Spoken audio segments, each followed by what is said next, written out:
joined the army before the towers fell, before the war had a name. And once it did, he never stopped going.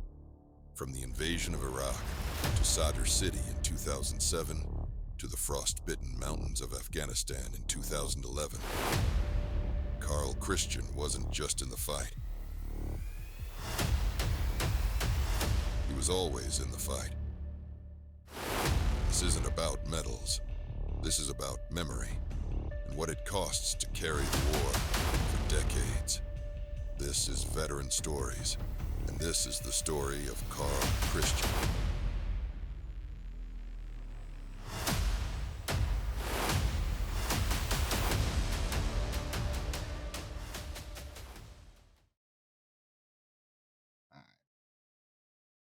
Big Sarge, what's good? Hey, what's going on, man? How you doing? I can't complain, man. Long time. How you been? Oh, man, I've been doing good, man. You know, living the retirement life. Nah, for sure, bro. All right, we're gonna start at the beginning, bro. For the people that don't know, let them know where you were born and raised. All right. Well, yeah. So I was born in San Jose, California. It's in the Bay Area. So if anybody's familiar with the Bay Area, you know, you got Oakland up there, San Francisco, so on and so forth. That was back in 1974. So I just told y'all my age. So if you see the balloons back there, I just celebrated my 51st birthday on November 3rd. I did most of my elementary school years, well, actually all my elementary school years in San Jose. So life was cool as a kid. My mom ended up getting remarried. We moved around a little bit, and then I ended up living in Richmond, California. Okay, so for like all you guys that don't know about Richmond, California, for the old heads, if you're familiar with like Master P, you know what I mean, Silk and all them guys, that's where they started at. All right, so as a matter of fact, me and Silk actually went to school together for a hot second. But okay. But yeah, man, just moving around, you know, moving around as a kid. Okay. When did you get the idea to join the army? Oh man, so it's kind of crazy, right? So as a kid, and I'm talking about like 4 or 5 years old. Yeah. I remember watching the Be All You Could Be commercials. You're reaching deep inside you, go for things you've never known.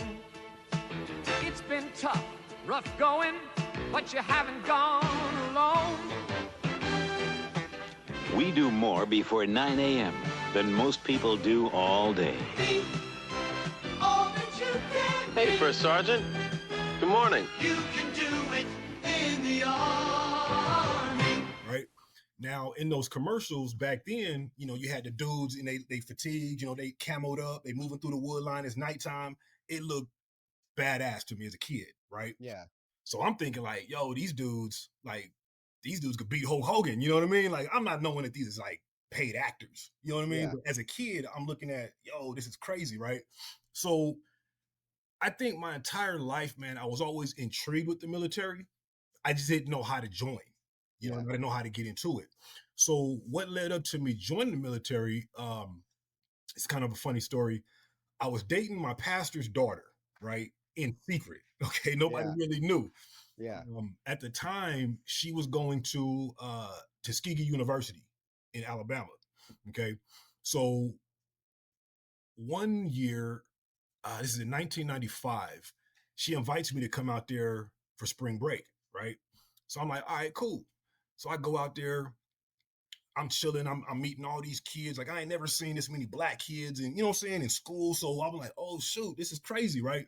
So I'm like, man, I could really stay out here in Alabama. You know what I mean? Because it was different. The whole atmosphere, the whole vibe was just different from California.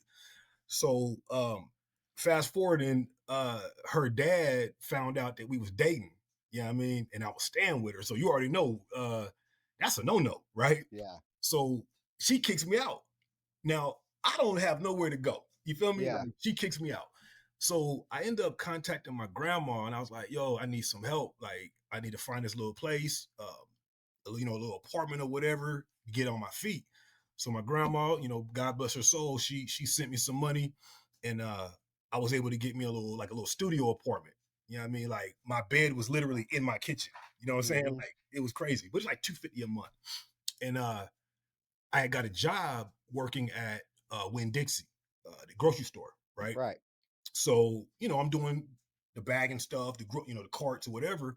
So my about 2 weeks into that job, my store manager was like, "Hey man, you've been doing a good job. I want to move you to the seafood department." Right now, this story is leading up to joining the Yeah. army, okay? Yeah. So I'm like, cool. Now I hadn't even thought about the army yet. You know what I mean? So I'm like, all right, cool. So fast forward, man, he moves me up.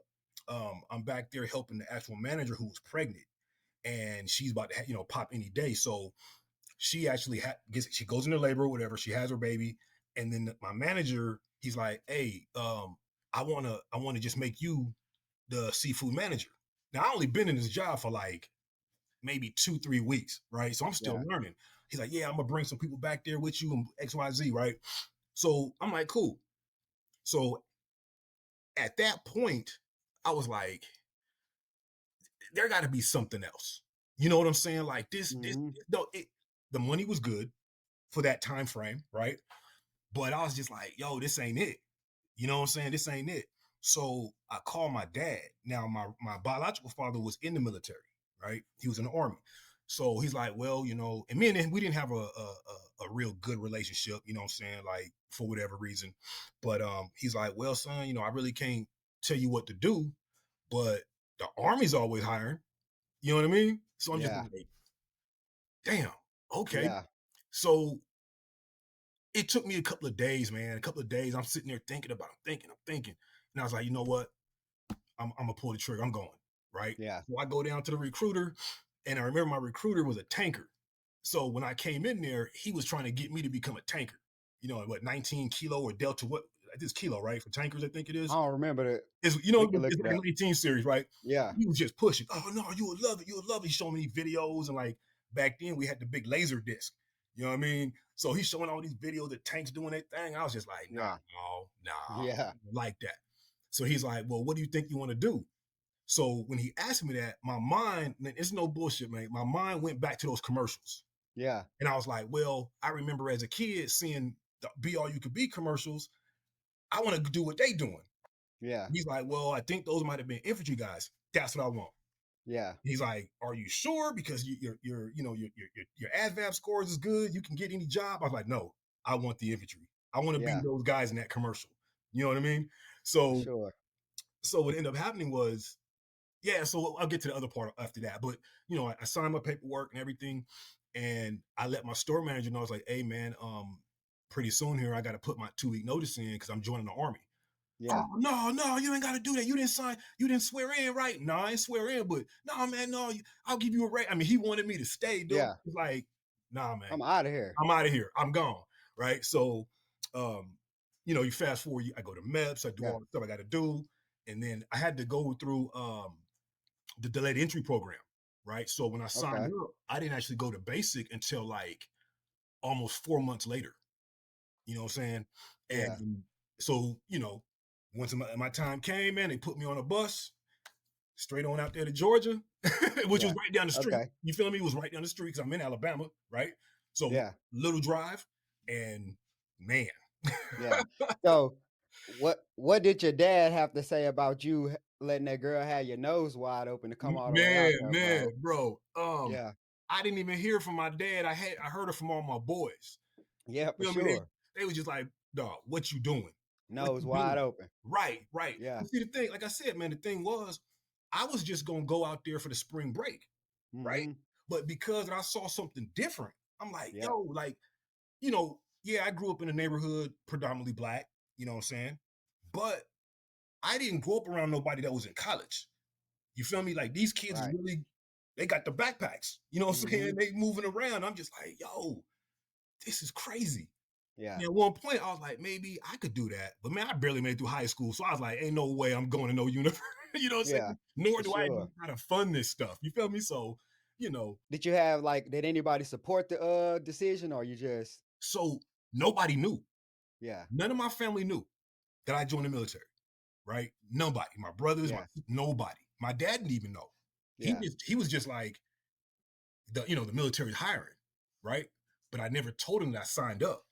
Yeah. It's crazy because when I was in basic training, I don't know how my dad found out, but I get a phone call in basic training, right? We Yeah. up on, remember you had like an hour before night lights out where you could do like your little, we call it TP. Write your letters and all that. Right.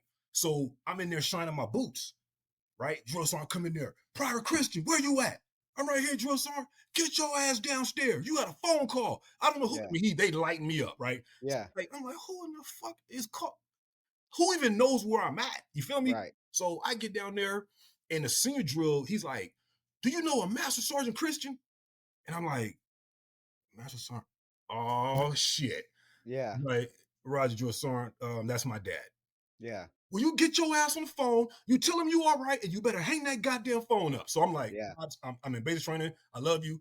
I'm doing good. Bye. Click. Yeah. And ran my ass back upstairs. For sure. Yeah, In the man. What year did you go to basic? So I went in September of 1995. Yeah. Tell me a little bit about that. What it was like your first couple of days. You remember that? Oh man. Okay, shit. Where do I start? So Yeah. I thought, okay, and I think a lot of people who went through Fort Benning for basic thought that replacement was basic training, I definitely right? did. So I get there, and I remember we got there hella early in the morning. No, I'm sorry, it was late at night. We got there late at night, and the drill sergeants they didn't really start yelling too much, right? Not at first. They get us off the bus, and they marches. They get a head count, and they marches to the DFAC, right? So again, not knowing military lifestyle, I go in there, I get my food with some weird looking eggs, some sausage or whatever, and I'm sitting there and I hear the drill sergeant say, "You got 3 minutes." I'm like, okay, he can't be serious. Yeah. He's sprinkling the salt and pepper on my Yeah. and I'm getting everything organized. That dude said, "Time is up. Get up and get out." And I'm just like, Yeah. oh, I ain't even eat nothing. Starving too. Man. So I'm in the Yeah. line to throw my tray away. I'm just trying to shovel the food. I'm trying to shovel as fast as I could. Yeah. And it was disgusting, bro. It's like some Yeah. powdered eggs and oh man, yeah. So Mhm. so that part, okay. So after that, we go through, we get the haircuts, we go through the whole process. Mhm. That morning is when everything, you feel me? It was like, holy shit, them boys Yeah. turned into demons. Yeah. They in there, they throwing shit in the bays, waking everybody up. We civilians, bro. Like Yeah. it's day one. Yeah. This is replacement. You So still at replacement? yeah. Oh man. We didn't Yeah. make it downrange yet. Yeah. We stayed in replacement for like, it was oh man, I want to say about a week or two. And then I had to stay longer because when everybody was getting shipped down range, they tell me like, "Hey man, we can't send you down there yet because you got to get a filling." So I'm like, Yeah. the fuck? Okay. So I go, they send me to the dentist to get the filling. And then the doctor's like, "Man, you could have waited until after basic training for this." Yeah. So I done missed the first group of dudes to go down range, right? All of those guys that went were actual 11 Bravos. Yeah. When I came in, we still had 11 mics, which was your mechanizer. Okay. You see what Okay. I'm saying? Yeah. When I went to basic, I went in under as an 11 X-ray. So you could either go Bravo or Mike. Mhm. You know what I'm saying? So because I missed that first initial push of all the Bravos, I got stuck with the 11 Mike, which I Yeah. had no clue what that even was. You know what I'm saying? Until we get to AIT. Then it's like, okay, you know. So that was replacement. I finally get down range, and man, it was night and day. Yeah. So I remember in one of your videos, you talked about the silver sides or the cattle trucks, right? Yeah. Yeah. They packed us in that goddamn cattle truck, bro, with all of our bags. And I mean, we were literally on top of each other. Yeah. We get off the cattle trucks, man. The drill sergeant done came through the back.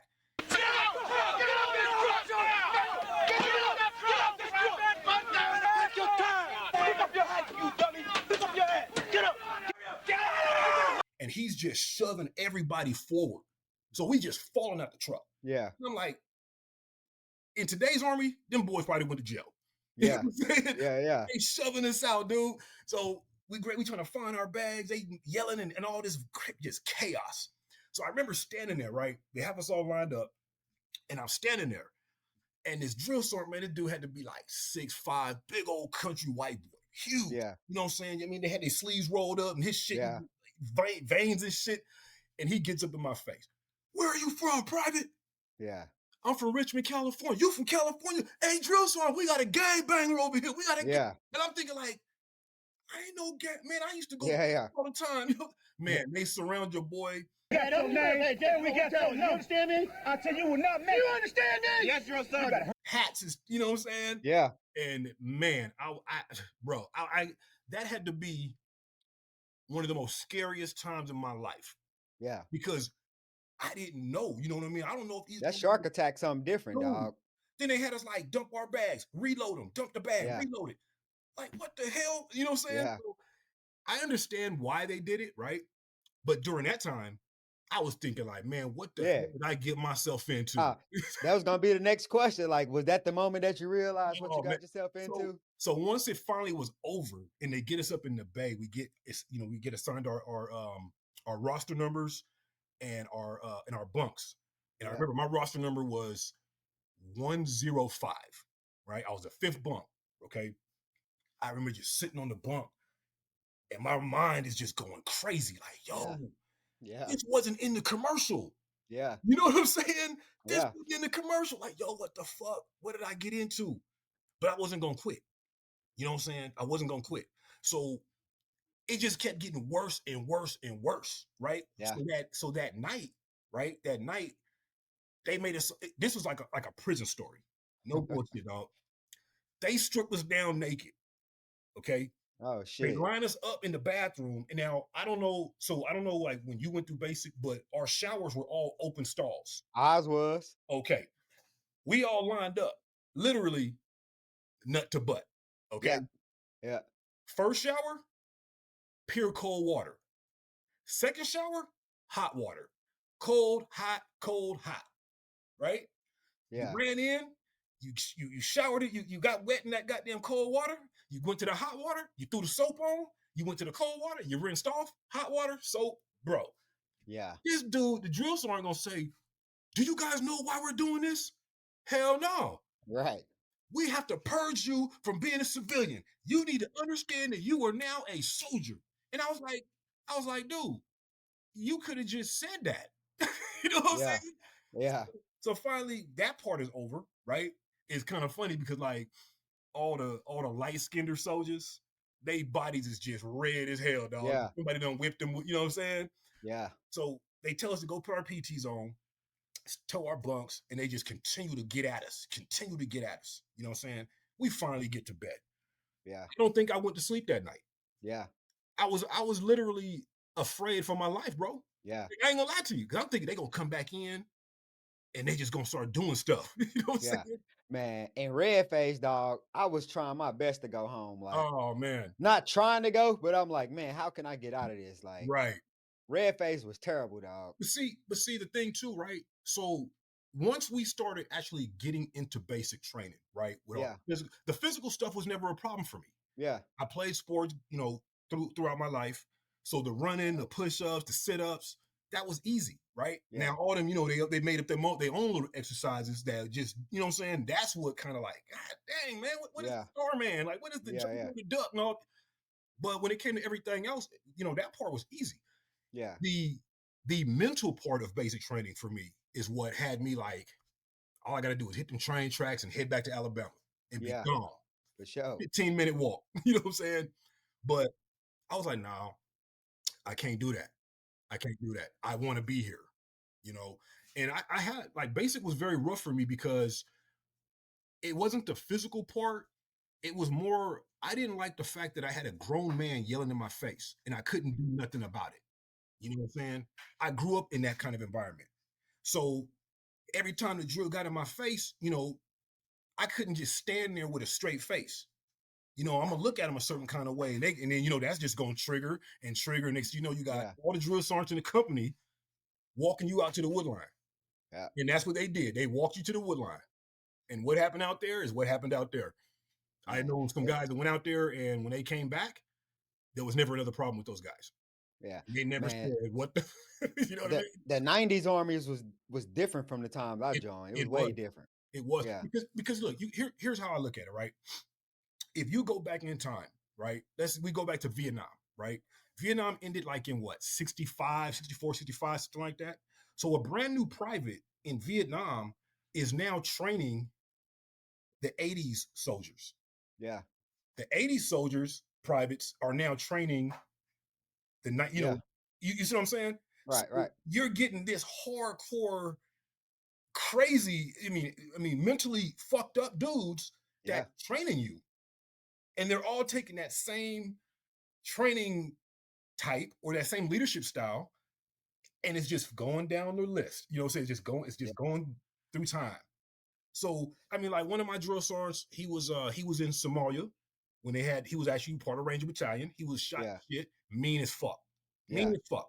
We had another drill sergeant, he was a special forces guy. He was taking his time. I guess they get a time where they get a break or whatever. So he was doing his drill sergeant time. I mean, we had guys that, you know what I mean? And these dudes didn't play, bro. They did not. That kindler, gentler bullshit didn't exist. No, for sure. So we got 16 weeks to was it 16 weeks for y'all back then too? Yeah. Yeah. Okay. So because we did basic and AIT together. Right. What is it called? OSUT. OSUT. Like OSUT. Because some people went through basic, graduated, and then went to AIT. Yeah. We went to basic, AIT, then graduated, and then shipped on out. Okay, so after 16 weeks, how did it feel getting that blue cord? Oh man. It was a very, how could I put it? It was a sense of accomplishment. You know what I'm saying? Because remember what I said earlier. Now I am the guy on that commercial. You know what I'm saying? Even as corny as that sounds, right? But in my mind, that's me now. Yeah. You know what I'm saying? So I was excited, man. I might have even cried a little bit, to be honest. You know, because it was definitely my proudest moment too. It was, man. Like I had never been a part of nothing great in my life. Right. And I was going to school. After I graduated high school, you know, I'm out there doing what I'm doing. I got one foot in the right way, one foot out. You know what I'm saying? Like I was never a part of nothing I could say like, yo, look at me, dog. You know what I'm saying? Yeah. Never. Yeah. So now that I got that cord, you couldn't tell me shit. No, for sure. You could. Now I'm gonna back up a little bit. I'm gonna back up a little bit to my recruiter, and this is crazy. My recruiter offered me an airborne ranger contract. Offered me a contract. Yeah. And I was like, I don't even know what that means, right? Yeah. So he shows me this video. In the video, when it starts, dudes is jumping at the C-130. Immediately, my mind's like, no, right? Yeah. You know, but I'm entertained, right? Then he shows in the video, they show like these ranger dudes, I guess they're doing like hand-to-hand combat, and the dude grabs like a belt strap, hooks the dude's neck, flips him over on the ground, and I was like, hell no. Yeah. Now I think about it, bro, I should have took that goddamn. Oh, you 100% should have took that. You know what I'm saying? But you know, I didn't know. You know what I mean? I'm for sure. a civilian. I don't know nothing. But when I saw that, I was like, oh, I'm cool. Yeah. I'm not jumping out of the airplane. Later, you understood what that meant. Right. Yeah, for sure. So, you know, I mean, I didn't regret it, but if I had to do it over. For sure. You going. Give me that contract. Give me that contract. You feel me? Yeah. Okay. So after basic, where were you stationed? So my first duty station, I was in Fort Carson. All right. Okay. 112 Infantry out of Fort Carson. A lot back then, and I got to my unit in 96. Okay. Because we graduated in January of 96. So a lot of people were saying, a lot of seniors, they were like, you know, Fort Carson at that time wasn't a post that a brand new soldier should go to, right? Because a lot of people went there to retire. So Fort Carson, we wasn't doing a gang of amount of training. You know, I mean, like we do what was required, right? But that was it. So as a brand new private, you're kind of thinking like, damn, this is what the Army is? This is easy, right? You go to the field, you do your little field training, you go to NTC, you do whatever, and you come back and you're done. Like, you know what I'm saying? So yeah, man. But I like Fort Carson. You know, Colorado is a beautiful state. There's a lot of stuff out there to get into, you know. So yeah. I get to my unit, you know, and of course you get hazed. Yeah. You know what I mean? You get treated real bad. But I learned quick. You stand your ground, they leave you alone. Yeah. You know what I mean? So going back to, I always had a problem with people yelling in my face, especially grown men. Yeah. We were getting into a lot of issues with other soldiers that outranked me, especially them goddamn corporals, them specialists, and then brand new sergeants. You know what I'm saying? My first all 15 was for fighting. Yeah. Okay. I just didn't like it. You know, I loved being in the infantry. I loved being a soldier, but it just took me a while to understand like these guys really don't mean no harm. Right. You're the new guy. Other guys was taking it. I wasn't taking it. You know what I mean? And then one day my platoon sergeant, he had set me down and he was just like, look, man, what's your problem? And I had to tell him, like, I don't like grown men yelling in my face. In basic training, I couldn't do nothing because I understand that, you know, drill sergeants, but we ain't in basic training no more. Yeah. I'm a soldier now. And he's just like, look, man, you got to understand, man, like you are the new guy. They're going to make you do stuff that you think everybody shouldn't be, or everybody should be doing, but you're out there doing it. You know what I mean? Details, picking up trash, you know what I'm saying? For sure. I was able to, I guess, get in with the flow, you know, after a while. But it took a while, man. It took a while. Like, you know, they eventually leave you alone. Oh, yeah. Especially when they realize they can't break you. You know what I'm saying? Like, what? Okay, I see what you're doing. I'll play your game. You know what I mean? So, yeah. How long were you at Carson? I left in around 98, around the end of 98. So I was there about 2.5 years. The cool thing about it was my time there, I picked up E5 in that too. Your first duty station. First duty station. Okay. So when I PCS'd over to Fort Hood, when they still called it Fort Hood, I went over there as a sergeant. Yeah. You know what I mean? Okay. So I'm pretty sure at Fort Hood, that was the pre 9/11 Army. Right. So when I got to Hood, I was there for about 3 months. Yeah. And we deployed to Bosnia. Okay. This is in 99. We deployed to Bosnia. We were there for Bosnia for 6 months. We get back off that tour, and that was a cool tour. It was more like a keep the peace kind of mission, right? It was S4. I think it was really ran by the UN, and our job was basically just to keep the Serbians from killing Muslims. That's just what it was, right? Keeping the peace, you know. So that deployment was really cool. That was I would say my first real deployment. Like I had been to Kuwait before, back in 97, but that was just kind of monitoring. Back then, we actually go into the desert and monitor the Iraq-Kuwait border. Okay. Yeah. That was like a 4-month tour. You know what I mean? So, but Bosnia was cool. So when we come off that deployment, they do the donning of the beret ceremony. We're like, what? We look horrible. Horrible. Nobody knew. I couldn't stand the beret either, bro. Nobody knew how to wear it, right? We had a couple of dudes that had came from the where did these boys come from? 82nd. From the 82nd. They the ones that showed us how to wear the beret, how to shave it and form it. You know what I mean? Yeah. It was a E6 and an E5. Teaching a company how to wear a beret. You know what I mean? It's something new. Yeah, right. So we get the berets. We hated them. Fast forward a little bit, 2001 hits, and I was actually clearing Fort Hood, heading back to Fort Carson when the planes hit the towers.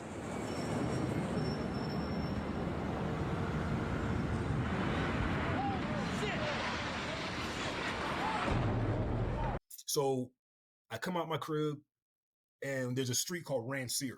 So Rancier will take you straight to the base. I come out to go hit on that street, and the traffic is backed up. And it's never been like that, right? Yeah. So I'm like, yo, this shit is like gridlock. It ain't moving. So I call my platoon sergeant, like, hey, boss, what's going on? He's like, you ain't here? I was like, no, what's going on? He's like, man, some planes have hit the tower. The base locked down. Ain't nobody getting on, and you can go home, but you ain't getting on the base. Yeah. Brought tanks and Bradleys and soldiers all the gates, right? So I'm like, God damn, man. So I go home, I turn the TV on, and they're showing the replay of the planes hitting. I'm like, yo, this is crazy. You feel me? Yeah, like, no, for sure. I'm thinking like, the pilot fall asleep or were they drinking? You know what I mean? Because information hadn't been put out yet. Right. Man. So don't know we're under attack. Right. So we get back to Carson, and shortly after getting to Carson, we go back to Kuwait. Okay, so this is around. Let me say, I got to Carson, I think like the end of 2001, so the beginning of 2002. It's time for us to come home, so we start packing everything up, right? And all of a sudden, man, they're like, "Hey, stop movement, get everything set back up. We're staying." Yeah. We're like, "What the staying for what?" Yeah. Because they thought that Saddam was going to try to use us attacking Afghanistan for him to come back across the border into Kuwait. Right. So we get everything set back up, all the vehicles get set back up, and that we did that. And then the next day they're like, "Hey, break everything back down. We're going home." Right. So when we get home, and this is the weird part, we get home, we have a brigade formation. And the brigade commander comes out there and he's like giving his little spiel, whatever. He's like, "Oh, by the way, boys, don't get comfortable. We're going to Iraq." Yeah. Iraq had never even been mentioned. Yeah. You see what I'm saying? So we're like, them dudes ain't from Iraq. Them was like some Saudi dudes. What we attacking, you know what I'm saying, Bin Laden from goddamn Afghanistan. What we doing? Right. Sure enough, I want to say January of 2003, we got their marching orders. Saddam Hussein and his sons must leave Iraq within 48 hours. Their refusal to do so will result in military conflict, commenced at a time of our choosing. And we're like, man. Oh shit. Yeah. It's real. The real deal. It's real, yeah. man. Yeah. Yeah. Okay. So did y'all have to go do any more training or y'all went straight back? No. So after when we came off of leave, we got those orders. It was range after range after range. Yeah. Gunneries after gun. I mean, we were shooting the Bradleys, like qualifying crews. We done went through table 8. Yeah. And we're back to the range shooting. Every day there was a range going on. They was getting, and it was crazy because we had like news reporters out there asking us questions and all this shit. And I'm just like, what the fuck? So as far as like going to the field, we didn't really go to the field too much as far as leading up to the deployment, but we were constantly shooting. Constantly, I mean, you had to get qualified with every single weapon system in the arms room. You know what I mean? Everybody had to make sure all they had their vehicle license or the military license had all the vehicles. I mean, it was nuts, man. Yeah. It was nuts. Man, I can't imagine. Right. So when did y'all finally go over there? Okay, so when we got the orders, and we started prepping to get ready to move out, a lot of our equipment, like our Bradleys, a lot of the vehicles, they got put on ships. Yeah. So they sent details out on the ships, you know, heading over into Iraq. Now, the overall plan, which a lot of people may not remember or even know this, the 4th Infantry Division was supposed to come through Turkey. Okay. Come through Turkey, pass through Kurdistan, and attack from the north. 3rd ID was coming through Kuwait, through Baghdad, and we were trying to box Saddam's army in, right?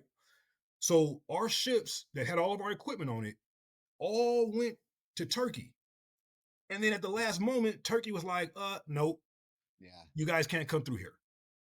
So the ships had to go all the way back around and dock in Kuwait. Now, mind you, that right there, it delayed our deployment.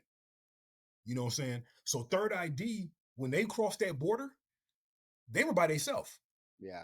Other than like the air support and stuff like that. And, you know, we were shooting, you know, Hellfires or missiles or whatever from the ships. But they were the only guys on the ground as far as conventional army. That's it. We hadn't showed up yet. Yeah. So our unit, 4th ID, didn't deploy until April 7th. 3rd ID had already been there. I think they had deployed like in June or July or something like that. They had already destroyed everything in the desert. Yeah. Man. So when we finally got over there, we finally got all of our equipment. We pushed through the desert. We blow right through Baghdad, pass up 3rd ID, and we keep moving north. Yeah. We just going. You know what I'm saying? Yeah. Oh yeah. Okay, so can you talk about the first time you ever fired your weapon over there? Oh yeah. So I deployed late with the unit because my son, when he was born, he had to have heart surgery. Okay, so I wasn't able to get on the the initial with the guys. So I showed up a few months late because they had to get my son's surgery done, get him well, and then they actually left it up to me either to go out there or not. My sergeant major was like, "Hey man, if you want to just stay here, you can stay. Just stay with Rear D." And I was like, "Are you serious?" No. When my son's good, I'm out. My boys is over there. There's no way in the world I'm not going.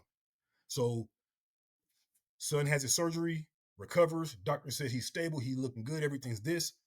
I contacted Rear D. I was like, "Hey, when's the next thing smoking to Iraq?" Okay. They got me on, got all my shit, had to do. I'm out.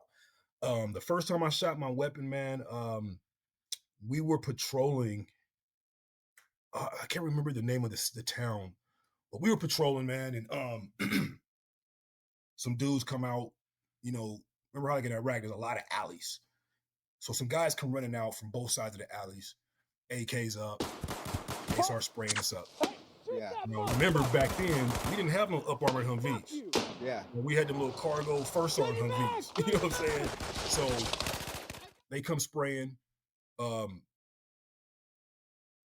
We engage back. There was no hesitation.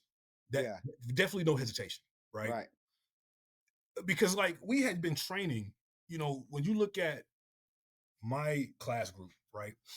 We had been training for that fight or for a fight from the time we got to our first units until we hit into Iraq, right? So we're talking about years. Yeah. 6-7 years of just worst case scenario training, right? So when those guys came out shooting, it was muscle memory. You know what I'm saying? And the fact that if I shoot and kill this guy, I don't got to worry about no police. I ain't got to worry about nobody. You know what I'm saying? Yeah. It's gonna be high-fiving and let's keep moving. Yeah. You know, but it was a shock though because like I knew we were in a combat zone, right? But I never thought I'd be in a position where I'm actually ducking and dodging and you know what I'm saying? Like, I never thought that, right? Like It's everybody's different. in the country, everybody's fighting. I don't know why I thought that I wasn't ever gonna be the one shooting. Yeah. Didn't make no sense, right? But you know, we engaged the guys. Luckily nobody was none of our guys were hit, anything like that. We were able to, you know, eliminate those dudes and we kept moving. Yeah. How long was that deployment and did y'all take any casualties out there? Yeah, we did, man. So that deployment was a 13-month when you add it all up, right? So basically a year deployment, but it actually turned out to 13 months. Yeah, man, we lost a couple of guys, man. I think the first guys we lost, one of our platoons was in Samara, and the fob they were on got moved, and the soldier that we lost, he was in the gym working out when the mortars hit. Some shrapnel flew through the tent, and this has to be the shittiest luck ever. Yeah. Right? He's on the bench. This is what everybody was saying, right? He's on the bench, and I guess as he's pushing the weight off of him, the round hits, shrapnel catches him right under his arm and kills him. You know what I'm saying? Like, what? So that fob, they ended up turning that fob's name into Brassfield Mora. The guy's name was Specialist Mora. That's how he was killed. Then we had guys, you know, throughout the battalion and our sister battalion. But just within my own company, I want to say we had the one, maybe two, because we had a guy that lost his leg to an RPG attack, but he didn't die, you know. Thank God for that. But yeah, man, like, yeah, we were getting it in, dude. You feel me? Like, we were getting it in, man. And this is before the influx of IEDs. You know what I'm saying? We had heard about the IEDs, but we had never seen them. Yeah. You know what I'm saying? And then certain areas we started going to, it was more IED attacks followed by ambush. You know what I'm saying? And I think we were more scared of those IEDs than we were, for sure. You know what I mean? Man to man fighting, you know, because like, dude, you don't train the way we train. Yeah. You're not gonna beat me. Yeah. You know, there's no way in the world 5 of you against one of my guys you're not gonna win. That's the mentality, you know. But those IEDs, bro, you know how it was, man. You didn't know they blew you up. Yeah. You know, we had a situation, man, where one of our Bradleys hit a massive IED, and luckily they blew the IED before the Bradley got over it. So the driver, I guess, out of fright or fear, instead of him jumping on the brakes, he jumps on the gas. Yeah. And drives the Bradley right into the crater. When I tell you the BC and the gunner stepped out of the turret and onto the asphalt. Literally out of the turret and onto the asphalt. You feel me? Like, if that would have hit them, they done. Everybody in that vehicle, gone. You know, and that right there was like, yo, first of all, where are they getting this shit from? You know what I'm saying? Like, you know, Bush was talking about weapons of mass destruction. Is this what he's talking about? IEDs. You know what I'm saying? Like, sure. Them shits was huge. Like, they were scary, bro. Man. More than getting shot, I was terrified to get blown up. Shooting me all day. Yeah. Shooting me all day. I can handle that. You know what I'm saying? So that was that tour, man. You know, we completed that tour. I want to say we redeployed around February, I think it was, when we got back home. I think. I want to say like February, something like February that. February 04? 04, yeah. Okay. We get back and, you know, we reset. Okay, so you get back from that deployment. Did you stay at Carson or did you have to go somewhere else? No, we stayed. So they locked us all in. Okay. Stop movement, right? The only people who were getting orders were guys that were going recruiting and possibly drill sergeant, right? And even that was like, if the battalion commander called up to branch, take these guys off these drill orders. We're on the deployment cycle. They removed them. I had 3 sets of drill sergeant orders, 3, okay, and they all got removed, every last one of them, because you know we was on that cycle. So, like I said, they locked us in or fenced in. Nobody was moving. Nobody was retiring. I mean, when I tell you, we had lieutenants, second lieutenants, that were during that time frame were making captain in the same company. Yeah. Okay. Yeah. In the same platoon leaders. As platoon leaders, yeah. As captains. Leaders, yes. Now these guys are captains, so now they got to find somewhere to go. You know, put them somewhere. You know what I'm saying? But yeah, man. So we got locked in. Of course, reset. Right. We go on leave. Now, this is before the reintegration training. Okay. We got home. We did our ceremony. Right. Our welcome home ceremony. And that was it. Go to your families. Yeah. Just 3-4 days ago, we just was in a fucking 2-hour firefight. Yeah. You feel me? So there was no decompression. There was no way to just get that shit off you, right? Yeah. So divorce rates went up, domestic violence went up, child abuse. You feel me? Dudes going downtown getting sloppy drunk. It was a nightmare. It was a nightmare, right? But I mean, how do I teach you how to turn that fight mode on, but I never tell you how to turn it off? Right. You know what I'm saying? And that's what it was. Nobody knew how to turn that shit off. So as soon as you come at me, I'm coming at you in the only way I know how, right? Yeah. So it was a mess, dude. So, you know, we get ready for the second deployment, which was I want to say 05, 06. Again, we go through all the training. We go through the Bradley, you know, the gunnery, squad sticks, company lane, all that shit we was doing, man. And then we got on the plane and left. Yeah. And this time we were in the Diyala province. Diyala was pretty hot back then. Okay. They had a route called we called it Route Detroit. Now, I don't know why they named it Detroit, but that's what it was called. This route, if you drive from one end all the way to the other, you would probably hit about 3 to 4 IEDs one way. Yeah. You turn around and come back, and you're going to hit 3 or 4 more IEDs because the route was so long, right? Yeah. Nobody was out there monitoring it. Even after route clearance will go down there and do their thing, they turn around and come back. They go out there and put them IEDs in. Yeah. And you driving down there, boom, boom, boom. Man, nuts.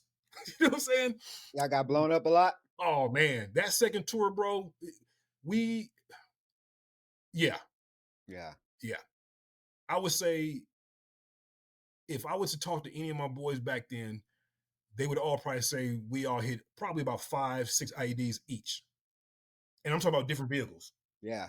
You know what I'm saying? Our scout platoon, these guys had, I want to say it was like 12 or 13 Humvees destroyed in a matter of like 3 months. Yeah. 3 months. They had this platoon sergeant. This guy, he just had a nose for like trouble. He'll be driving with his boys. Hey man, turn down that route right there. Go down the route, hit an IED, find a cache. 400 AKs, RPG, you know what I'm saying? Yeah. And he was doing this shit all the time. Everybody loved him. But bro, you destroying vehicles, man. You know what I'm saying? Keep your ass on the hardball, bro. Like, get up, you know what I'm saying? But yeah, dude, like and then on that tour is when the EFPs came around. Mm-hmm. That's when it got scary. That's when it got real. Because we was hitting IEDs, man. It was just, crack the window, blow the tire, nothing real catastrophic. But the EFPs. Yep. Going through everything. Every vehicle that got hit with an EFP, somebody did not make it. Yep. You know what I mean? So yeah. Like I can honestly say, man, we didn't get many shootouts on that second tour. I could probably count them on one hand on how many actual engagements we had. It was all IEDs, man. Yeah. The EFP, man, took a guy out in our company, bro, a few days after Christmas. Like, those EFPs ain't no joke, dog. So the worst one that we had, so we ended up at Fob Warhorse. Okay. Our scout platoon, these guys were escorting vehicles to Fob Anaconda. So this particular mission, the guys that were in the Humvee, the scout Humvee, all those guys were flying home. That was their last mission. They were leaving their truck there, they were escorting, and they were going home. They're coming up the route, headed towards Anaconda. To the right, there was like this pond, and this huge ass dirt berm. And then to the left, there was this little village, right? Now, apparently they were telling us that they had been trying to get the engineers or somebody to bulldoze them berms. They were like, yo, they're going to put IEDs in these berms. One of these days, they're going to put one in that goddamn berm. Yeah. So scout platoon is doing their thing. They're escorting. Boom, IED goes off. EFP. TC, dead. Driver, seriously wounded. I'm pretty sure he's out the army. Yeah. Gunner loses his foot. The guy behind the TC, copper slug went right through his side, okay, and literally separated this kid. Yeah. Okay. The interpreter that was in the back seat, the slug broke his arm. Okay. That was the worst. That was the worst one we had. Yeah. That was the worst one. We had one go off on my platoon, and luckily, whoever, he must have been either scared or a rookie or something, but he set it off too soon. So all the copper just flew across the road and hit the wall. We were like by the Ministry of Oil or some shit. Hit the wall.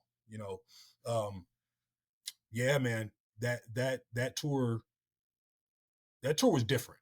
Yeah. It was weird because what made that tour interesting was there was a guy named Zarqawi. Zarqawi was operating. He was basically the man in, he's Al Qaeda, right? So that's where the AQI came from. He's calling all the shots. So the Al Qaeda. One day, it was just crazy. They were blowing up mosques. Okay, blowing up these mosques. We don't know why, but they were blowing them up. So I remember my platoon at the time. I'm a staff sergeant. So my platoon, we get the mission to get grids to all the mosques in our sector. Okay, so we can report. We can respond. We ain't trying to find nothing. You know what I mean? We know where we're at. Right. So we're out at this one mosque, and we're talking with the elder, and all of a sudden, man, this car is hauling ass up the road, right? So now, everybody getting ready, guns is up. They jump on their brakes. 4 dudes jump out the car, right? Crying. Okay. I mean, crying. And we get the linguist, and we're like, hey, tell these guys, put your hands up, blah, blah, blah, go through the whole shit. And they're like, no, mister, no, we need help. They're saying we need help. So we finally get the guys to us, and they're like, there was a town or a city called Biarritz. And they're like, we're from Biarritz. We're police officers from Biarritz. The city's under attack. And we're like, the fuck you talking about? We ain't heard nothing on the radio. Yeah. And the guys are like, Al-Qaeda's killing everybody. They're killing everybody. So my platoon sergeant, or my lieutenant, he jumps on the radio, calls the commanders like, hey man, have you guys got any reports about Biarritz under attack right now by Al-Qaeda? No, hold on, let's push this up. So they pushed up the chain. They tell us to stand by. They sent I guess some Apaches or some Blackhawks or whatever. They sent them out there, and sure enough, Al-Qaeda is running around this tent, just shooting everybody. They done put their flag up on the police station. You know what I'm saying? A lot of the police jumped into the canal trying to escape. Dude, it was crazy, right?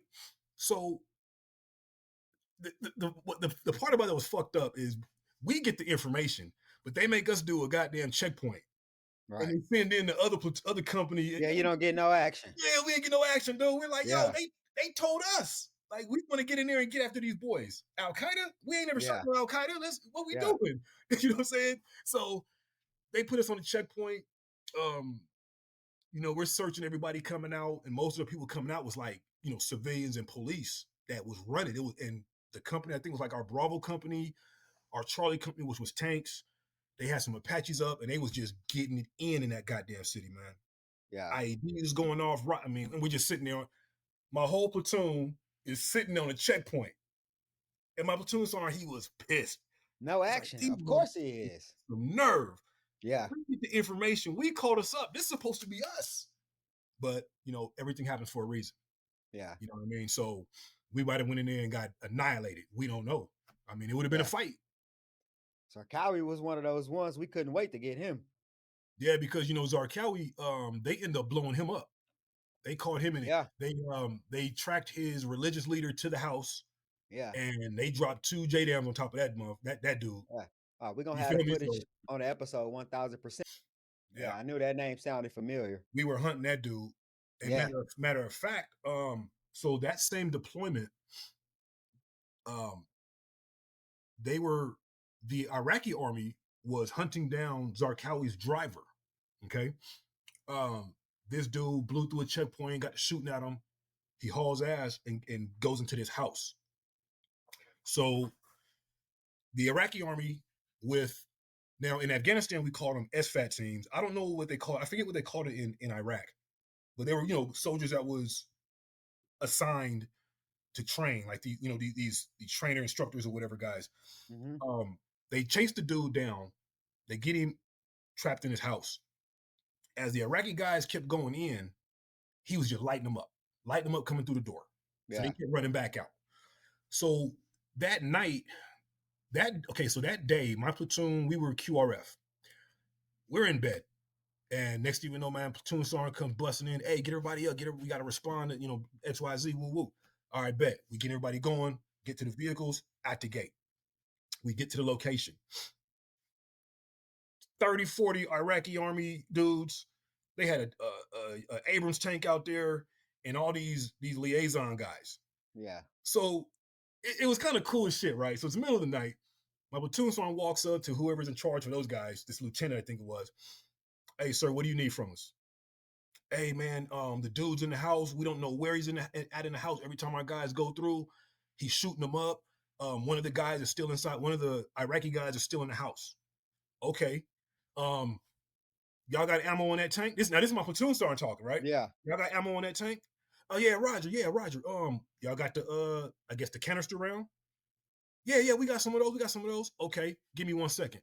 He goes to my lieutenant. He tells the lieutenant, hey, call the company commander. and get permission. We're gonna shoot this goddamn canister round in this fucking house. Yeah. Yeah. Boom, boom, boom, boom, boom. Authorized. Goddamn, they traversed that goddamn tank, loaded that round, blew the whole goddamn wall up. Yeah. Caused more problems than it helped. Okay. Yeah. Because there's debris every fucking where. So now we flowing in. We go in, and I remember like we're searching. We go upstairs, we're searching everything downstairs, and this guy, we can't find this dude. We're shooting the closets in case he's hiding in the closets. We shooting through the mattresses. Yeah. We find this dude, right? So I remember I'm in this room, and I look out the room. It was like there was bars on the window, and I look out and I look down. And I see there's AKs on the ground, on the floor. So I'm like, oh shit, there's a whole walk path back here. Yeah. So I tell the others, my peer, I was like, hey man, there's a whole nother walking area back behind the house. So he grabs one of the Iraqi guys, one of the Iraqi army guys, and his squad. And as they go back, they go through the kitchen, they go through this door, and the door led to the, around the house. As they go around, the dude was hiding in the back. And that's the reason why the tank round didn't do shit to him. He's all the way, you know what I'm saying? Yeah. He goes to run to get ready to pick up the AK. And bro, let me tell you something, man. I'm sitting here looking at this, right? I'm watching the window. He runs by, he ducks down, he grabs an AK, he comes up to get ready to fire. Before I could shoot that motherfucker, they done tore his ass up. Yeah. Rip him up. You know what I'm saying? I'm like, shit. Yeah.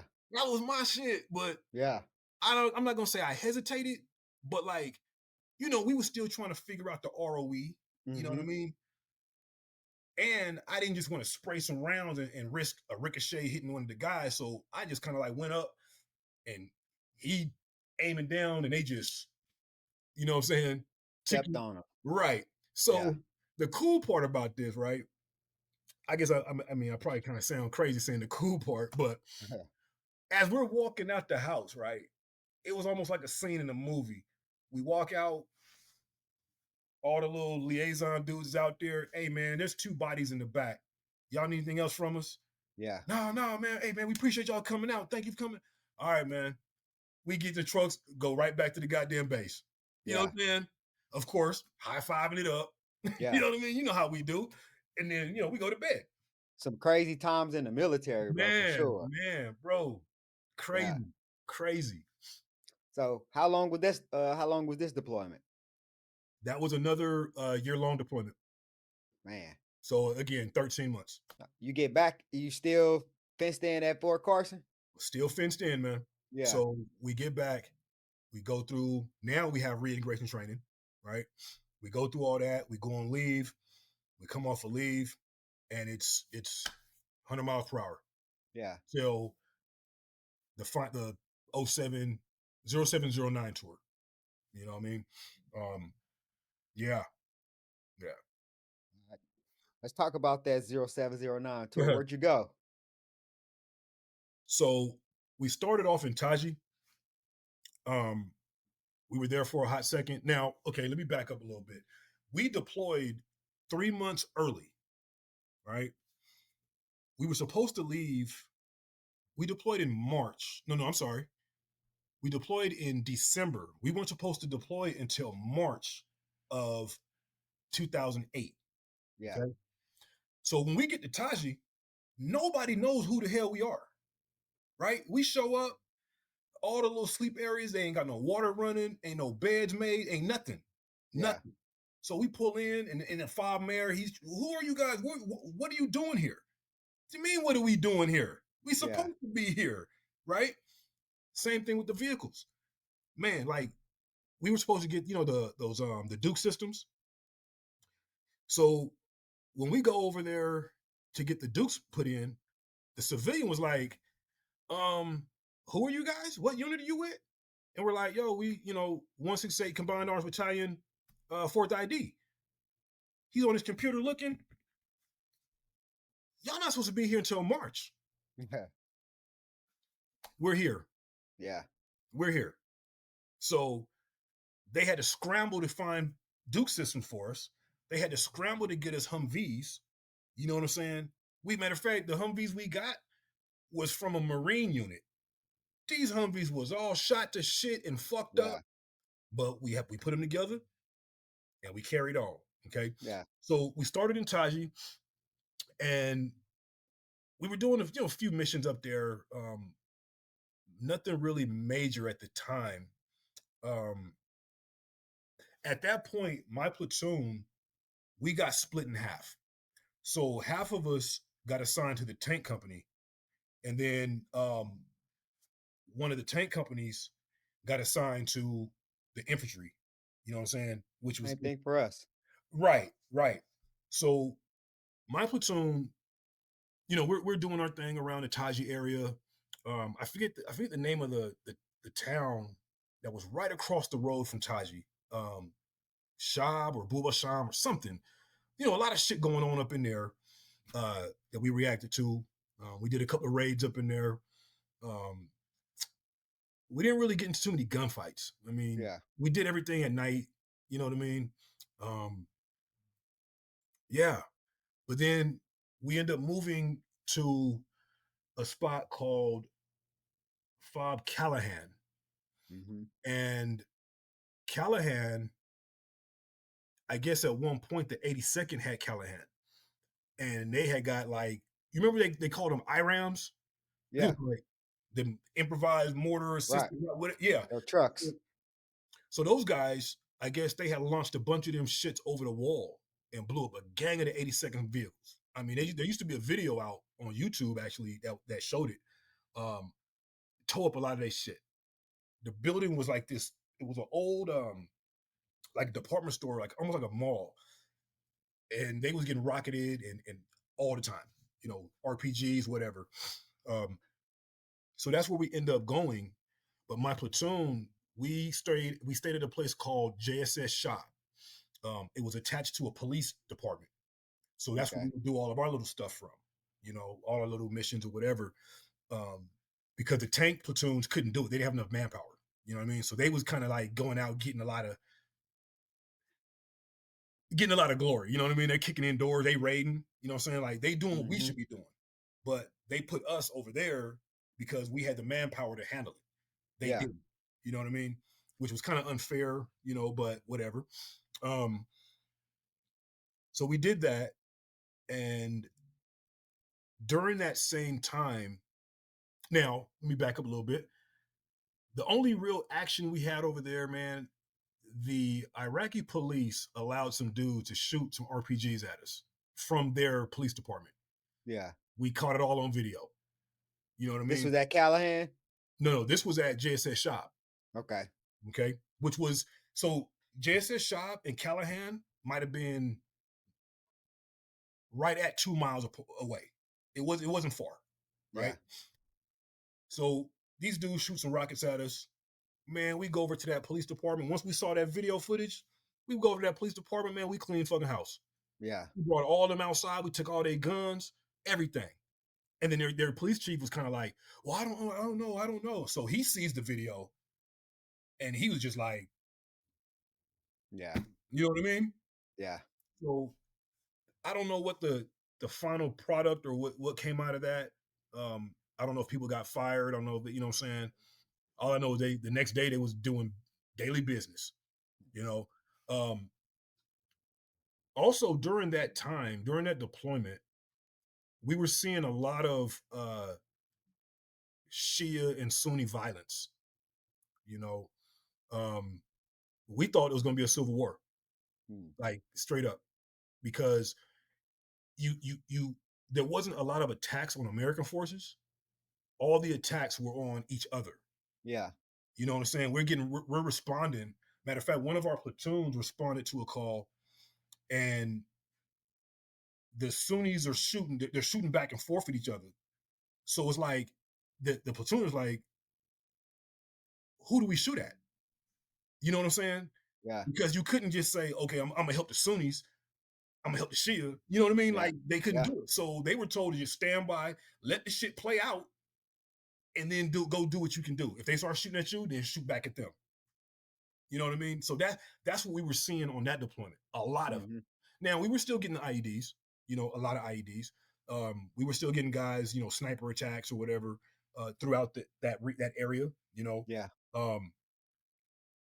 The crazy thing about JSS Shab was literally right down the street from Sadr City, right down the street. Like I've been to Callahan a few times. yeah. So you know, literally Yeah. right there.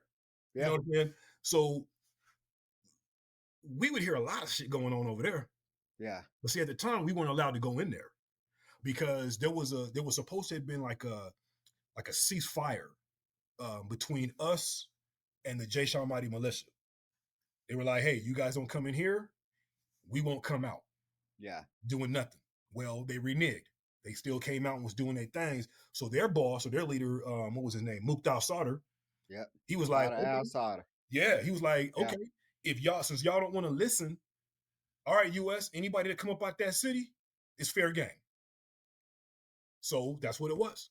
Yeah. Then, you know, it got to the point where they really wanted to go in there and shut that city down. I really believe they wanted to turn it into another Fallujah. Yeah. You know what I'm saying? Because of the wall. They wanted to wall them boys in and just get busy. Yeah. And we did it. Yeah, that wall was no joke, dog. No joke. No joke. Who we replaced, they were getting hammered, bro. Mm-hmm. Like them strikers were getting torn to pieces out there, dog. Right. You know, when we started it, we rolled in with tanks.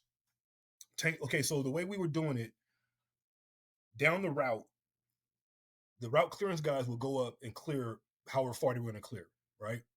Once they got to the end point, as they're turning around to come back, we were bringing our tanks and Bradleys up to secure the intersections so that the crane guys could actually drop them those barriers without getting attacked, even though they still got attacked. But yeah, man, we were getting it in with those boys. I mean, they did not want that wall. Yeah. You know what I'm saying? Like, they didn't want that wall. So that was a rough time. Very rough, man. Yeah. Just a little bit of time that we did it, because we started that, we called it March Madness, right? Because it was around the same time as March Madness. Yeah. So just for the time, I want to say the middle of March, I want to say to the beginning of April, if my memory serves me correctly, we probably killed at least 800 to 900 people, dude.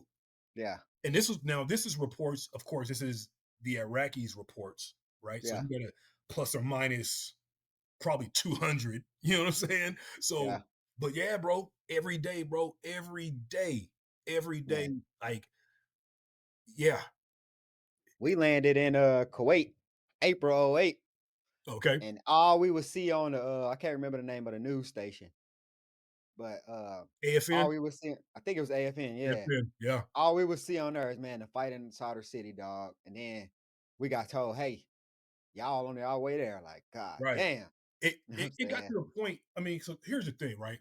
And I think I might have told you about this. So like I say, my platoon, we were attached to, I want to say, Charlie Company, right? Our tank company.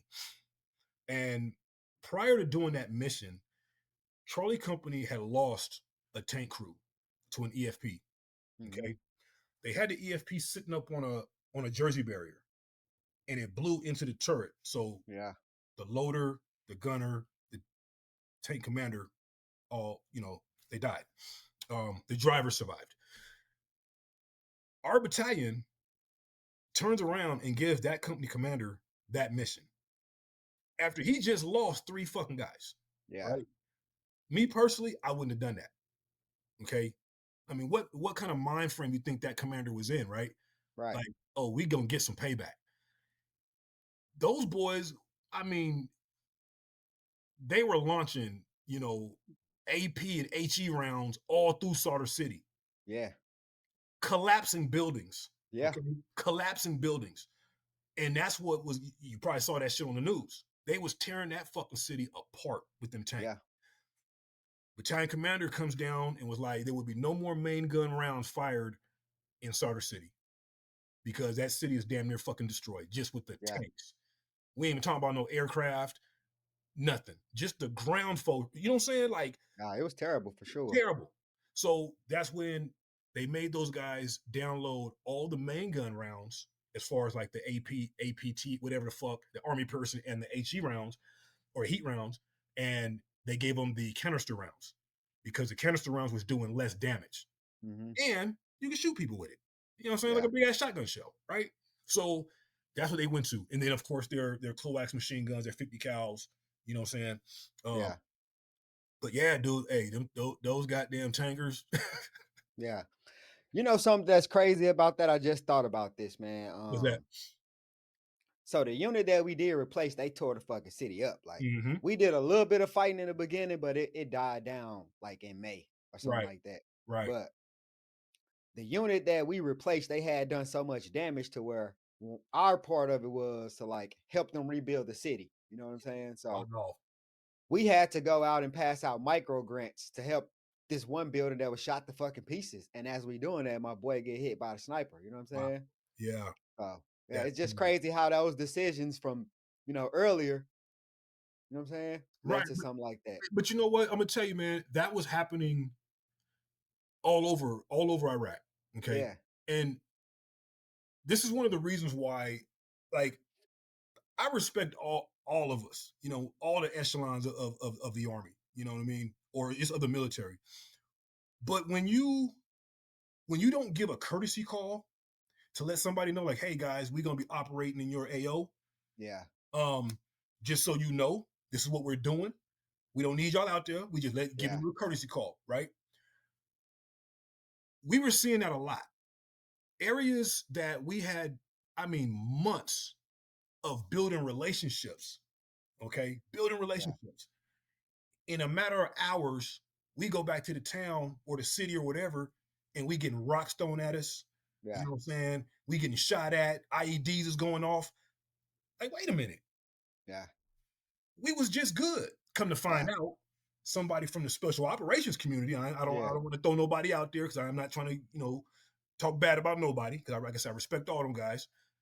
They decided to come in, conduct a raid, kill a couple of people, snatch some people up, and leave, and don't tell nobody. Yeah. So when we come in there, I thought we were friends. I thought. What are you talking about? They killed such and such. They said, you guys killed. No, we didn't. What you mean? You know what I'm saying? So there's always a trickle effect. You know what I'm saying? There's always a trickle effect. You go in there to do a certain thing. You over there, like you say, y'all went in there to help fix what we destroyed. Yeah. But guess what? Everybody don't think like that. Somebody gonna get some payback because that dude, that sniper, his brother might have been somebody that got killed. His mama, because everybody, I'm gonna tell you, man, everybody that died in Sadr City wasn't no goddamn combatants. No, for There were some sure. people, you know what I'm saying, like casualties of war for sure. Casualties of war. We don't know who, you know what I'm saying, when them tank rounds and you know what I'm saying, we shooting them goddamn Bradleys. We don't know who behind them walls. We know there's a dude shooting from the window, but we don't know who else is it. You feel me? So it was a crazy, it was a crazy deployment, man. Like I think that third deployment for me, it was wild, man. Yeah. It was wild. And it was so different because, bro, there was days we would go with no action. I mean, none. No IED attacks, no nothing for a week straight. 2 weeks. It was almost like, man, is it over? You know what I'm saying? Are we all friends now? You know what I'm saying? And then the following week, all hell break loose. Right. You know, it was crazy. It was crazy to me. It was crazy. Okay. So once you get back from this deployment, because this is your third combat tour here, right? Right. So how did you ever have time to decompress and process what you actually been through? Oh man. To be honest with you, I don't think so. Yeah. Okay. Even though we went through the training, the reintegration training, I don't feel that was enough. Because, I mean, think about it, man. You just came off of a year-long deployment or a 15-month-long deployment, right? You get home. The only thing you really worried about is getting to your family, going on some kind of vacation, maybe buying a new car. You know what I'm saying? You don't want to be sitting in no room, listening to some college dude talking about whatever he talking about. You know what I'm saying? So a lot of that information was just going right over your head because your mind wasn't there. You know what I'm saying? And even if you wasn't like man, I'm just thinking about going on leave. You might have been thinking about your buddy that didn't make it back. Yeah. You know, you get that survivor's remorse or survivor's guilt. You know what I'm saying? So for me, man, like I don't think I never really decompressed from it. You know, and I feel like that was the reason why I contacted Branch to get out of Carson, because my unit was actually about to go on a 4th deployment, or it would have been a 3rd deployment, right? Because the initial invasion I was with 112 Infantry, and then the 2nd and 3rd I was with 168 Combined Arms Battalion. Okay, right. They were getting ready to go on a 3rd deployment, which would have been the one where they were actually shutting Iraq down, right? I called Branch. I was like, "Hey, man, I need a break. Like, I just came off my 3rd fucking deployment. Y'all need to do something with me for real." So, all we got, we could send you over to Fort Benning. Okay, what am I gonna do over there? We can send you over to be an instructor. Okay, bet. Let's do it. And I left Carson in 2009. So technically, I was at Carson from 2001 to 2009. Yeah. 8 goddamn years. Unheard of. 8 years. Okay. Yeah. I get the Fort Benning, you know, do the instructor thing over there. And I'm not gonna lie to you, man. For a while, I was just completely disgusted, because I remember going into First Sergeant's office. No, I'm not. That's not First Sergeant. Into the like that little S1 that we had. I forget the dude's name, Sergeant Barnes or some shit. Anyway, and I seen a bunch of ERBs on his desk. Right now, knowing I shouldn't have been looking at ERBs, but I'm looking at them. Yeah, there was dudes on there with like 300 something days of dwell time. Yeah, insane. And I'm like, hold on, how in the fuck do you got this much dwell time? These cats was literally deployment dodging. Yeah, for sure. But these are the same guys that was talking all that big, you know what I'm saying? I was disgusted with a handful of them. There was a few. I'm not gonna call no names out, but there was a few of them. You feel me?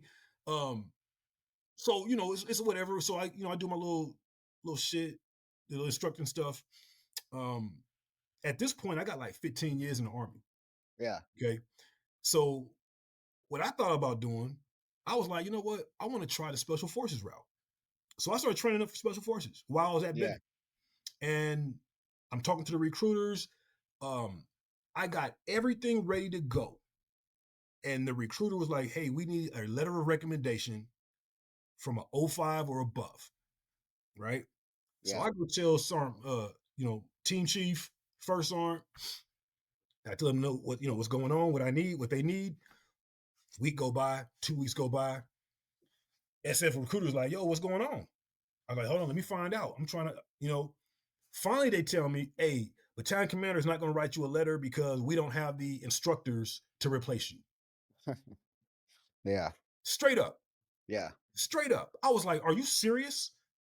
Now, mind you, the recruiter was like, he's like, look, even if you do go, you already got 15 years in the Army, right? You can still go through all the training. You can go through everything. And God willing, you make it through everything. He's like, but 9 times out of 10, they're not going to select you because you already have so much time already in the military. And if you get selected, now you look at another 2 years of your training, right, for your MOS. That's going to put you at 17. Yeah. You get to your group. 3 years later, you retire. That's like money wasted. Yeah. They don't know the kind of person, they don't know like, bro, I would stay there until I can't do this shit no more. That might be 35 years, but they can't go off of that. You know what I mean? Yeah. So that little dream was gone. You know what I mean? So it's like, whatever. Okay, I'm going to keep doing my little instructing stuff. That's cool. End up getting promoted, after 15 years. And it was crazy because First Sergeant Gilliard, he's like, dude, you shouldn't be upset because for your class group, that's about average. That's like, you're still on a good path here. Yeah. Like, because what I was seeing was other guys with these 7 and 7s, like, yo, what do these dudes got that I don't have? Yeah. I'm printing my ERB off. I'm taking over to Master Sergeant Pendleton. I'm taking over the first arm. I'm taking, you know what I'm saying? Like, yo, look at my shit. What am I missing? Yeah. You know what I'm saying? And they looking through it. Oh no, you look like. Oh, I mean, I don't know. Okay, well that's thank you, right? Yeah. But then all of a sudden, I make the list. You know what I'm saying? So I'm like, oh shit. Now the cool thing about it was my sequence number was really low. So I didn't have to wait no 4 or 5 months to be promoted. You feel me? I waited like 2 months. Yeah. And I'm already on my way out to go to Fort Bliss. You feel me? So yeah, man. So that was a awesome moment. Like I was like, hell yeah. Like finally. You know what I mean? E7? Hell yeah. Oh man, I was like, finally, bro. Finally. Because now it's Big sergeant. Now it's up. You know what I'm saying? So, I do the instructor thing over there. PCS to Bliss. Well, I called Branch. Actually, I didn't even call Branch. Remember that website where you can go on? And I think me and you talked about it. I can't remember the name of it. Yeah. Yeah. So you throw it, and I'm seeing all what's available, and I see Fort Bliss. Fort Bliss. Now, it didn't say nothing about no Afghanistan. Yeah. It just said Fort Bliss, whatever. So I'm just like, fuck it. Now, how I found out that they were going to Afghanistan, we had just got an instructor that had just come from Bliss. Yeah. So when I told him I was going, he was like, hey, man, I don't know what unit you're going to go to, but Fort Bliss is on the schedule to go to Afghanistan. Yeah. And I'm like, hell yeah. Yeah. You know what I'm check saying? that one out too. Yeah. Like I actually called Branch and found out. Branch the one that told me. I'm like, oh hell yeah. Oh shit. Let me get that deployment under my belt. Right. I had Iraq, so I need Afghanistan. Right. You know what I'm saying? Now, lo and behold, I didn't know nothing about Afghanistan. Only thing I knew about that was Russia went in there and got their ass handed to them, and they ran up out of there. Yeah. You know what I mean? And I'm thinking like, shit, we Americans. We the U.S. Army. Ain't nobody running us out of nowhere. Get the fuck out of here. You feel me? Yeah. Rude awakening. Yeah, dog. Man. So. Man. Okay. You get to Fort Bliss. How long was you at Bliss before you left? I got to Bliss August 10th of 2011. When I came off of leave, I remember meeting first Sergeant Major. Uncle Mo.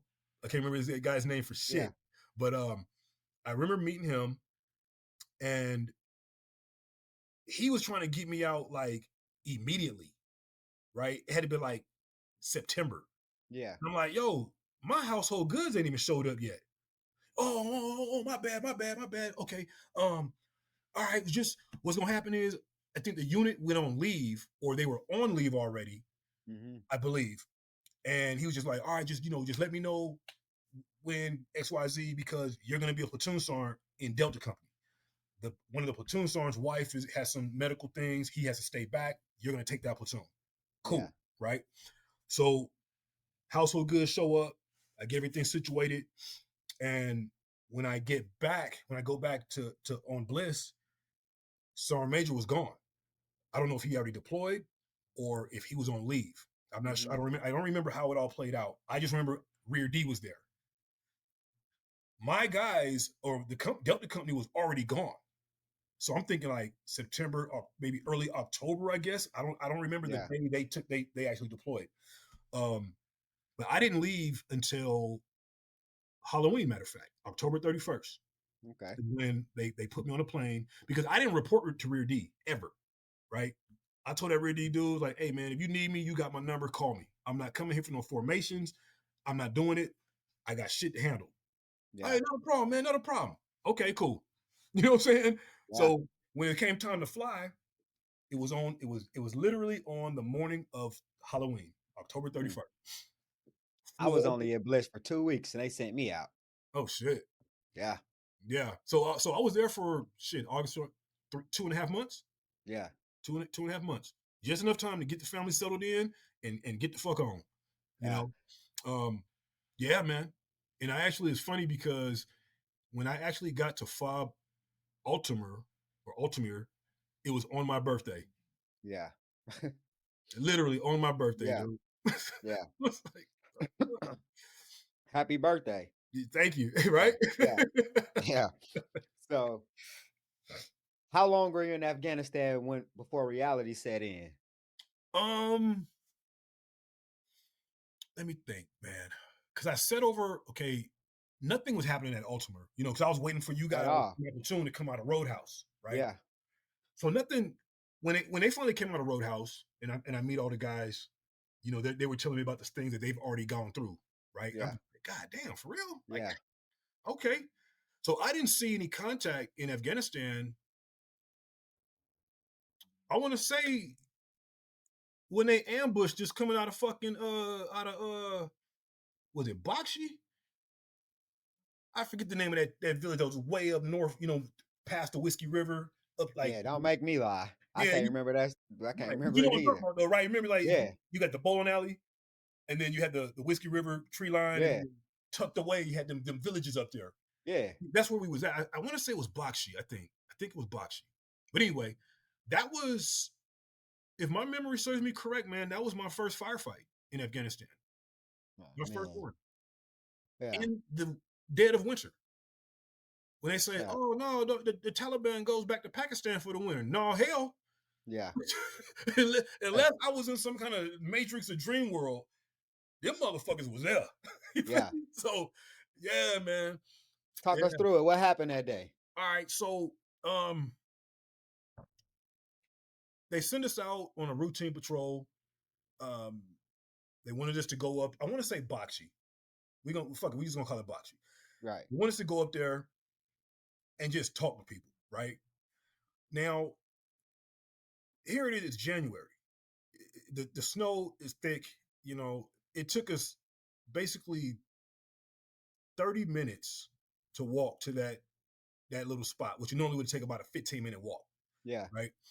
So we get up there, and now, mind you, this is my first real patrol as a platoon sergeant with my guys. Right. Yeah. This is our first mission together, and my lieutenant, I believe Lieutenant Bernard, was on leave. I want to say he was on leave. So I'm running with the guys by myself. Right. Cool. Not a problem. So we get up there. We sit down with, it was like a handful of people outside, you know, a couple of elders, you know, it's cold as shit. You feel me? So we up there talking, I'm just getting some basic information. And that was around 8:00 when we got up in there, maybe 8:30. At 9:00, I'll never forget this shit. At 9:00, I get a call on the radio. Hey, man, the Taliban talking about they see you, they getting set up. Yeah. Now, at this point, I'm already ready to get my boys back to the fob anyway. Cause it's like, it's what are we doing? Ain't nobody out there, right? So we come out of the village, we get back down into the Whiskey River. Now, like I was telling you before, I'm thinking, because the snow banks are so high, I'm thinking we kind of walking in a wadi type deal, right? Yeah. I'm not knowing we just walking on a goat trail. You feel me? Yeah. We're walking. I'm up front with my lead element. In the middle, I have my my Afghan army guys. Behind them, I have my cops. I had 5 cops, and then behind them, I had Sergeant Keller and his squad. Okay, we're walking through, and the next thing I know, man, there was a cop. They called him Afghanistan. The dude, cool shit, big old handlebar mustache, cool motherfucker. Yeah. He grabs my shoulder, and he says, "Get down," in some of the most plain, clear English I don't ever heard. You know, you feel me? So he grabs my shoulder and he's telling me to get down, and he's kind of like bringing me down. So as soon as we get down,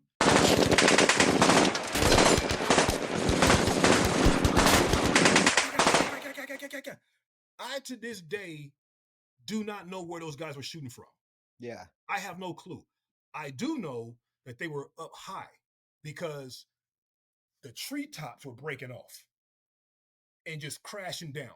Yeah. You know what I'm saying? And I'm just like, yo, what the fuck? So I'm trying to get on the radio with Keller.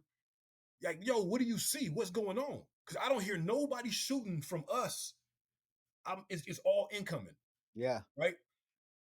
So Keller, he's like, yo, I'm trying to find what's going on. I'm trying to find it. I can't find, I don't see where they're shooting from. So I'm like, fuck, all right, we can't move. Right? We're stuck. Yeah. So I call the top, and I'm like, yo, like basically we need some support out here. But you guys couldn't do nothing because how spread out we were. Yeah. You couldn't go to Artie Hill and start crushing. You know what I'm saying? Because you would have been blowing us up, and you know what I'm saying. So we just had to they started shooting mortars at Connie Hill. Hang it! Fire! And when they would hit when they would hit Connie Hill, the Taliban would stop shooting, and then that would give me and my guys time to get up and move and get back down. Yeah. And we're talking about 10-second bounds, maybe even 5, right? So the whole part that where everything changes, these dudes now start shooting rockets, and you hear them crushing through the trees, and they're landing. Boom, boom. Mm-hmm. Next thing I know, I'm getting a call on the radio. Yo, we got 2 guys down. They don't tell me who the guys are. Yeah. So I'm automatically thinking, oh man, Killer's boys done got hit. So finally, when everything is sorted, it was my 2 cops that got hit. One of them, man, it looked like somebody took a black paintbrush and just splattered this dude. He had that much shrapnel in his body. Yeah. The other cop, his whole top of his head was gone. The shrapnel just tomahawked him. You feel me? So now it's like, fuck. Now we got to deal with getting these guys off the battlefield, getting all my boys off the battlefield, and we still don't know where these fucking guys are shooting from. Yeah. We just know it's a lot of fucking gunfire. I hate PKMs to this day. I hate them. Yeah. Fuck for sure. Okay? So I had an FO with me. I can't remember that kid's name. He takes the fuck off running. And I'm like, yo, where the fuck you going? He's gone. He comes back. Hey, sir, I found a LZ. Okay. Cool. Where? Man, it's just, we go up here around the bend. It's right there. I bet. So the 9 line goes up. My medic at the time was a dude named Jones. Big old white boy. And he goes down there. He wraps up the dudes as much as he could with what he had.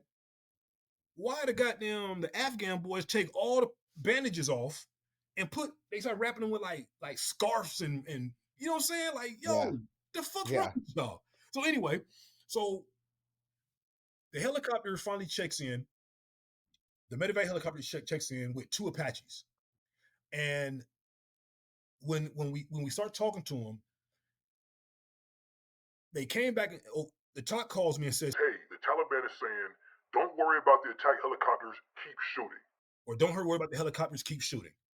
And so I tell the pilot, I was like, hey, when you get ready to land, they're gonna keep shooting at you. Bro, she comes back over that net, and I'm talking about that voice was so like soothing. Yeah. It was just like, not a problem. We need pop smoke. Yeah. So I pulled my smoke canister out. Now at this point, I believe the Apaches are now starting to shoot people because they're race tracking, right? I pop my smoke, I throw it out, and the shit just sinks right into the damn show. Yeah. Yeah. I'm like, fuck. I'm thinking maybe she saw it, right? So I'm like, can you confirm smoke? Negative. I can't confirm smoke. So I go running out in the middle of this field. I'm digging in the snow. I find the canister and I just throw it straight up in the air. Yeah. Smoke comes out. Roger, I got your smoke. I'm copying green smoke. Or some shit. I was like, Roger, that's my smoke. Remember, they keep shooting at you. As the bird is coming in, you seeing the sparks hitting this motherfucker. So now I'm like, okay, they got to be shooting from over there. Yeah. So I had two PKM gunners, Afghan army guys. I was like, just put rounds in that direction over there. Yeah. These motherfuckers, man, bro, when I tell you, look, the dude holding the belt, he got the gun, Rambo style. Yeah. I'm just like, oh, what are you doing? But they sprayed the dudes, whoever they were shooting at, stopped shooting. We were able to get those guys up on the bird and get them the fuck out of there. You know, at that point, now we're able to move pretty freely, you know, through the Whiskey River. And the Apaches, one of them was like, hey, I'm going to escort the medevac bird out. The other one was like, I'm going to stay until I'm black on ammo. So that one stayed, and it was just race tracking. And in my mind, I remember hearing them dudes engaging. Yeah. Were they actually engaging? I don't know. You know that makes sense? Yeah. Yeah. For sure. The feeling was so pumped up. You feel me? So we get out of that wadi or out the river. We're coming up in the backside of Ashney, right? We get up into Ashney. There's like 40, 50 Afghan army dudes sitting up there smoking cigarettes and chai and shit. I'm like, yo, what the fuck? Yeah. What are we doing? Right? But at this point, I don't give a fuck. Yeah. So I'm doing my head count. Everybody's in. My Afghan boys are in. You know, I had a civilian cop out there as well from Miami. He was working with the Afghan police. Mm-hmm. Everybody good, checking everybody out. And I'm looking and I don't see Keller or his squad. And I'm like, what the fuck? Where are these fucking guys at? So I go back down into the fucking Whiskey River looking for these dudes. Next thing I know, I see Cop. You remember Cop? Cop. I don't know. Kind of. Probably got to see a picture. Yeah, if you see a picture, you probably know who he is. But anyway, I see him. Yeah. He's running. That's right. So yeah. And then Keller's in the back, bringing everybody up.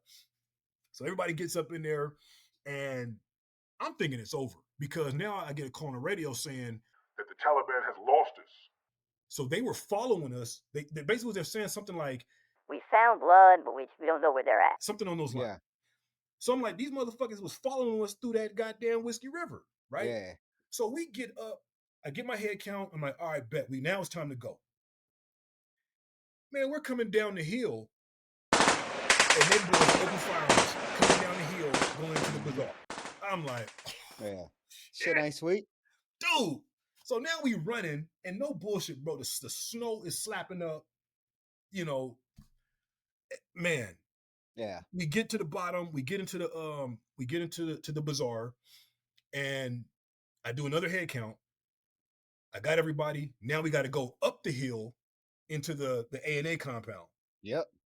Even more dangerous because they could shoot when they see you. Man, you know what I'm saying? So we get up there. I stand by the gate. I'm counting everybody in. So now, once you come through the A&As, you can go down the hill and you're in our shit. And man, I just remember like First Sergeant McKay, he met me coming down the hill.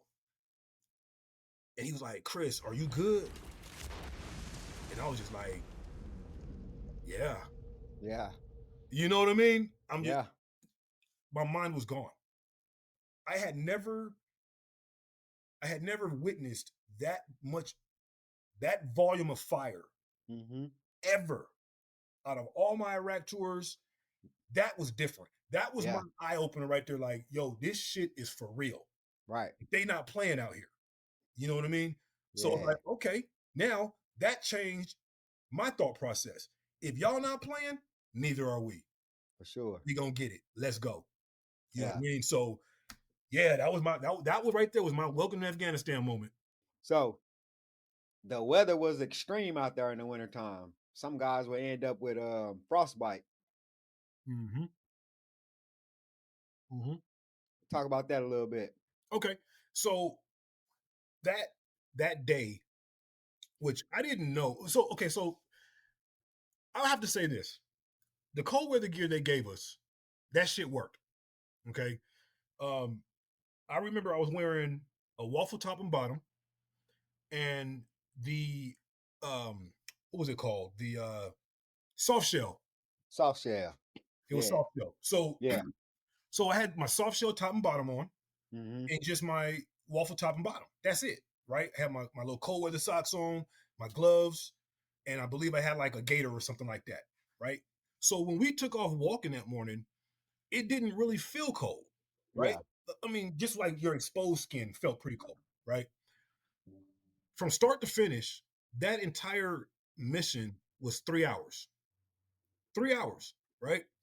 When we get back to the fob or to the cop, that's when I found out that it was negative 18 degrees that day. Yeah. Okay. I remember going upstairs and I'm sitting on my cot and I'm just like trying to, like soak all this shit in. You feel me? And then all of a sudden my hands start hurting. I still had all my gear on. I ain't took nothing off. And I take my gloves off, and I'm looking at my hands, and dude, my fingertips were purple. Yeah. Fucking purple. So I go back downstairs, I go to the aid station, and I get with that captain. I forget what her name was. Mm-hmm. And I was like, ma'am, something ain't right. Like, my hands hurt. And she looks at him. She's like, oh, you have frostbite. And I'm like, the fuck? Yeah. I'm like, I was like, ma'am, I done spent so much time in Colorado in that cold ass weather. I ain't never had frostbite. Yeah. I'm like, well, this is different out here. Mm-hmm. So she gave me like some ointment and shit, right? So I'm thinking like, okay, cool. It's gonna warm up, whatever. That next morning, I wake up and my finger is just blistered. Like I done dipped my shit in some goddamn frying grease. Yeah. So I go back downstairs and I show her, and she's like, "Oh shit, you got like stage 3 frostbite. Yeah. This is a problem." You know what I'm saying? So they end up sending me. Now, mind you, my whole platoon done got some kind of cold weather shit. Frost nip. Some of the guys had like minor frostbite. The whole platoon. You know. So they end up sending me back to Ultimer. I had to go see the brigade. I think it's like the brigade surgeon, which was a civilian guy, but they give him rank to fit in, right? And I'm sitting there, and he's looking at my hands. Oh, goddamn. Why are you here? That's what he asked me. Yeah. I'm like, because the PA sent me here for you to look at this. He's like, no. Why are you still in Afghanistan? You should be on the first thing smoking going home. Man, I sat back on that table. I was like, oh, no. Yeah. Ain't no way in the world I'm going home. And he just kind of looked at me, and I was like, sir, do you know where I just came from? We are in one of the most kinetic environments in Afghanistan right now. Yeah. There's no way I'm going home and leaving my boys out here. It's not happening. And he's like, well, if I recommend that you're going home, you're going home. Bet. If y'all can get me on anything out of here, okay. You know what I'm saying? So he goes off, right? Does whatever, I don't know, whatever he had to go do. And he came back. He's like, check this out, Soren. Here's what I'm going to do for you. I'm going to put you on a 45-day profile. And I'm also going to authorize you to wear unauthorized cold weather gear. Okay. What does that mean? He's like, well, if you want to go buy you like some snowboarding gloves, you're authorized to wear them. If you want to buy any aftermarket cold weather boots, you're authorized to have it for 45 days. I'm like, cool. All right, bet. So I come out the tent, and Sergeant Major standing there, right? And he's like, first thing he tells me, he's like, hey, man, if they're going to send you home, I have no power in that. I was like, no, Sergeant Major, they're not going to send me home. Matter of fact, I'm not going home. No matter. Here's my profile. So I hand him the profile. He looks at it. All right, Platoon Sergeant, because he never calls us by our names. He always calls us. All right, Platoon Sergeant. Okay, cool, right? So I'm like, so I fly back to Kerwar, and I give First Sergeant McKay, he gets a copy and all that shit. So what ended up happening as the profile, as the time is going by, it starts to heal pretty good, right? It turns completely black, and then it starts drying out. So one day, man, I was in the room with my guys, and we were checking equipment and shit. And I went to hand one of my squad leaders the binoculars, and the strap got caught underneath a portion that was peeling, and just ripped that motherfucker, dude. Yeah. You know what I'm saying? So I go downstairs, man, and the captain, and it was the captain and whoever else, and there was some other lady in there with her, and she's like, okay, I need to take this off. So they inject my hand, numb my shit all the way up down into my shoulder, and she got her scalpel and she just shaved it off. You know what I'm saying? Wrapped it up, and she's like, I need you to come see me like every other day, because if this gets infected, I have to send you home. You cannot stay here. You know what I'm saying? My whole thing was like, man, fuck that. I'm not leaving. Like, you guys are leaving to bring somebody out here to get me on a bird. Like, I'm not leaving. I'm not. Yeah, dog. You know what I mean? So what I ended up doing, man, like when my platoon had to go out, I would be up with them. I go into the top, and I'm standing at that raid camp. Yeah. From the time they walked out that gate to the time they walked back in the gate. You know, I'm out there helping them with their PCCs, PCIs. You know what I'm saying? Like, no, man, those are my boys. You feel me? Like, Yeah. ain't no way in the world. You know what I'm saying? Nah, That's for crazy. sure. No, bro, I wasn't doing that shit. Yeah. Okay, so how did that deployment affect you mentally and emotionally? Oh man, I got to be real with you, man. Like when we finally got home, right? You know, after we went through the reintegration training and all that shit. So where I lived at, I lived in military housing, but it was off base. Okay, so there was days, man, where like I was sitting in my garage, and my garage faced the Franklin Mountain. Okay, and I would just sit there and just zone out in that mountain. Mm-hmm. You know what I'm saying? And it got to the point where, man, I was drinking every day. I mean, bro, like I like beer. I'm not a really big liquor drinker, right? I would go to the store or on my way home from work or whatever, I'd buy me a 30 pack. I sit in my garage, stare at that mountain, and when I finally came back to myself, that 30 was almost gone. Yeah. Almost gone. You know, um, there was days where I was just going into these really dark moments, you know, not to the to the point of where like I want to hurt myself type shit. None of Mm-hmm. that.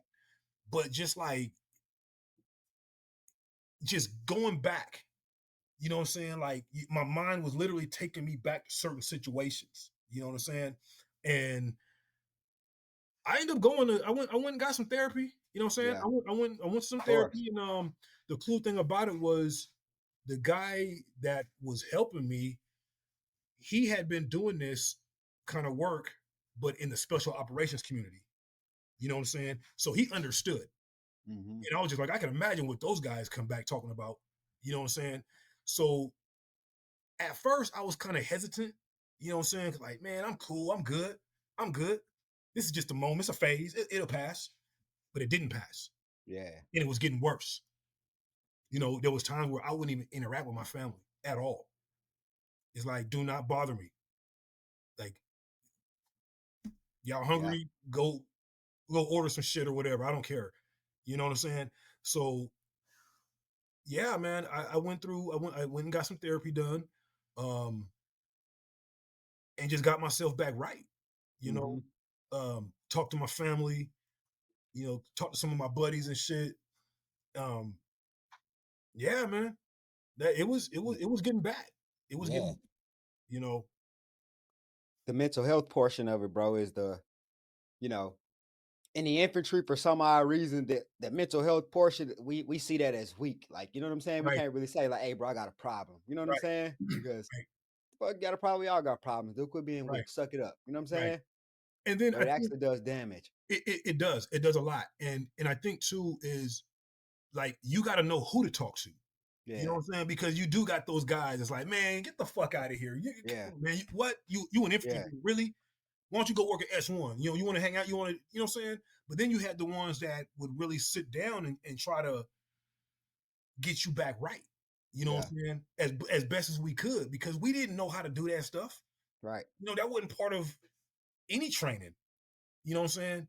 Yeah. So yeah, you know, a lot of guys, man, and even me, man, I looked at it kind of as a sign of weakness. Like, Oh, for sure. Me too. I'm an infantry dude, bro. Like, Yeah. we are the grimiest of the grimy. We will eat and sleep anywhere. What we talking about? Oh, I got a problem? Yeah. And I stop. feel fine. Ain't nothing wrong with me. I feel fine. What are you Yeah. talking about? Yeah. Yeah. No, you don't feel fine. And Right. even after the military, right? After I retired, man, there was days, man, that I'd go back to that, you know what I'm saying? No, for sure. And, you know, I would just kind of revert back to what the therapist had told me, right? So for me, one of the big things for me was video games, right? Yeah. Because if I'm playing a game, I'm focused on the game. Right. I'm not focused on nothing else. So Those are now facts. I've cleared my mind. You know, now if I feel myself going into those points, I go to the range. Yeah.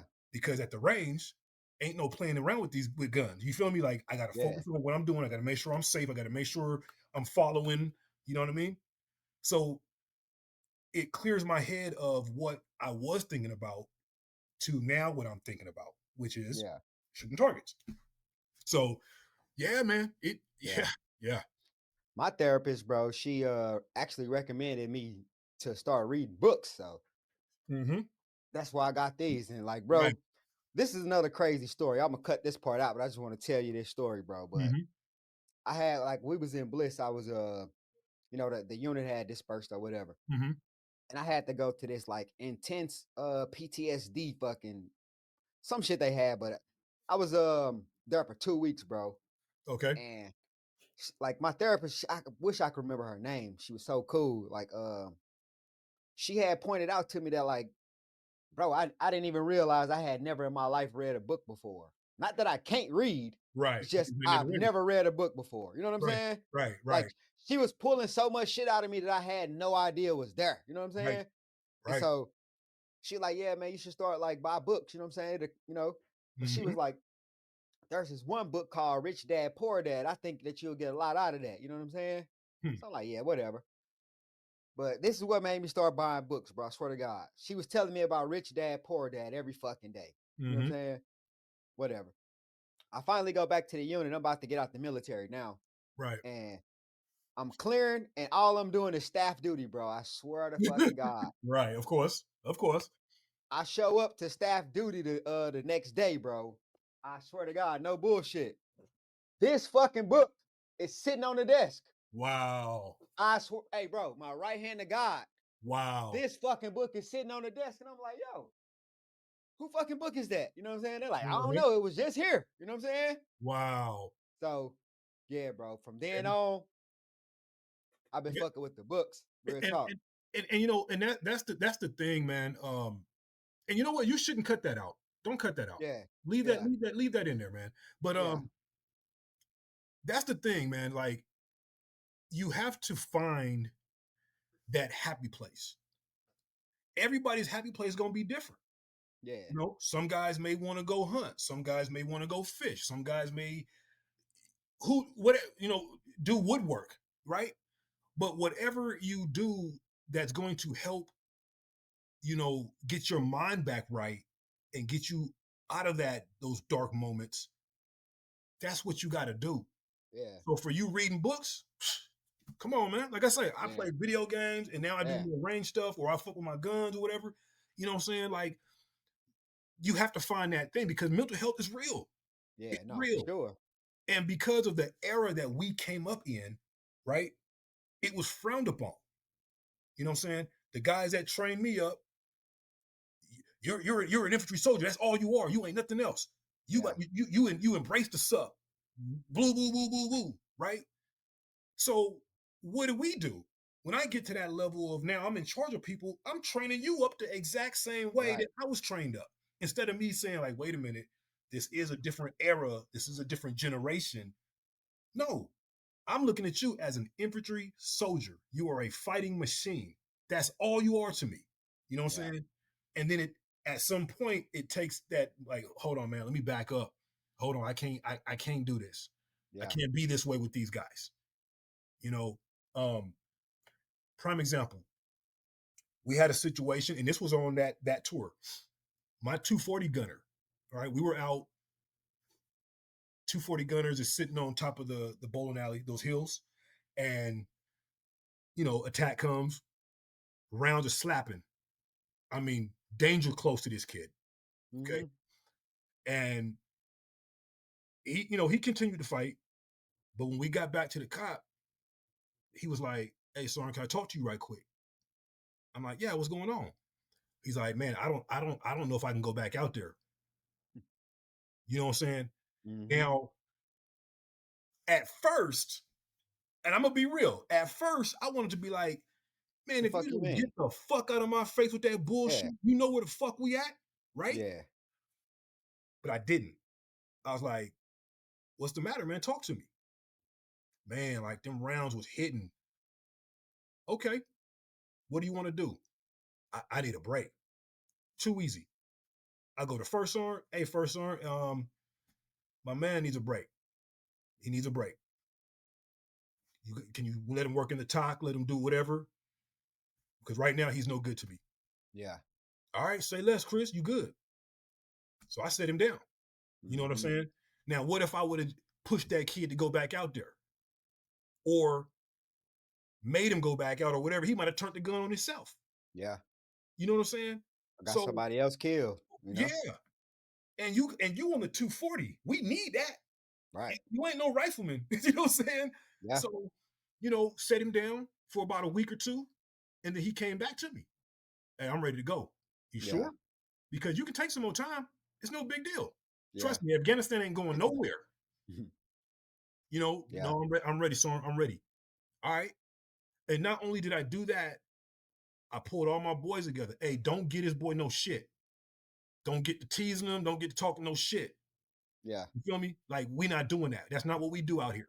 But I set my boys down. Like, man, this is how we take care of each other. That man, he needed some help. Yeah. So I helped him, and that's what we do. And I bet not hear nobody giving this dude no shit. Like, we don't do that. You know what I'm saying? So that right there, like I said, I initially I just wanted to be like, man, if you don't get the fuck away from me with this shit. But then, what kind of leader would I have been? You know what I'm saying? That kid probably hated you for the rest of his life too. You know man, come on, man. No telling what would have happened. Yeah. But that's how I felt. Like, it is my job to take care of you, to take care of all y'all. That's why I'm here. All right. So you did 20 years in the military? 23, to be exact. Okay. 23. Damn. Thank you for your service. No, for real. You're welcome, man. You're welcome. But what was the hardest part about leaving the military? A couple of things, man. The camaraderie, right? The brotherhood.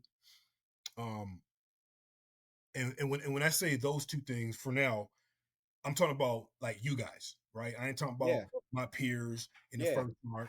I'm talking about the soldiers, right? Leaving the soldiers. Because you guys were like, even though all y'all was grown men, right? You guys were still like kids. Right. Right? And you're looking to your big brother for advice, for direction. You know what I mean? And it's like, when I left the military, all that's gone to a point, right? And then the other part that was really hard for me was the fact that now I'm like everybody else. Ain't nobody calling for me to, you know what I mean? Yeah. Hey, Sadr Christian, bro, we need you to get your platoon and go. No. Yeah. You don't feel as important anymore. Right. You know what I'm saying? Military, we all stars. Yeah. You know what I'm saying? From the starters to the bench, we all stars. You come out the military, you ain't no different than, you know what I'm saying, Johnny Jack next door. I mean, you are different, right? But it's like you're a civilian. Yeah. Right? We joined the military to not be civilians no more. Right? So that was the hardest part, man, is just, leaving all my boys, man, and not feeling like the all-star anymore. Yeah. You know what I mean? Yeah. The leading scorer on the team. You know what I'm saying? You lost a little bit of your mojo. Yeah, man. Yeah. You really do, man. But it at some point it has to come to an end. Yeah. If I could have stayed for 40 years, I probably would have stayed for 40 years, bro. Like, for real. Like, no shit. Yeah. But yeah. It took a while for the reality to set in. Like, I'm out. Like, it took a while. Oh yeah. You know what I'm saying? Oh yeah. I remember waking up in the morning and I would just look around my house and I'd be like, God damn, ain't no PT this morning. Yeah. There's nothing to do. Nothing. Like, literally ain't nothing to do. Yeah. So I'm walking around my yard, pulling weeds and moving shit around, and you know what I'm saying? Yeah. And I'm like, man, this cannot be the retirement life. this can't be, you know what I'm saying? Like, yo, it's crazy. No, sure, bro. But yeah, that right there was really the hardest part, man, was just leaving the guys behind, man. And I just hope that, like, you know, I was able to leave my mark. You know what I'm saying? Like any of the guys that are still in, they can reflect back, like, man, I remember I had this one platoon sergeant, man, like, dude was just a straight shooter, you feel me, or whatever, or he was an asshole or whatever, you feel me? Like, I just hope that's, you know, that's the case. And if that was the case, it was all worth it. Yeah. The good and the bad, it was all worth it. Because you only got to touch one. You know what I mean? Okay. The way you said it was crazy. You only let me rephrase that. I get exactly what you you only mean. got to get through one. That's it. And if you get that one, that motherfucker is gonna remember you for the remainder of his life on this earth. No, those are facts. Yeah, man. Okay. When you look back, what are you most proud of?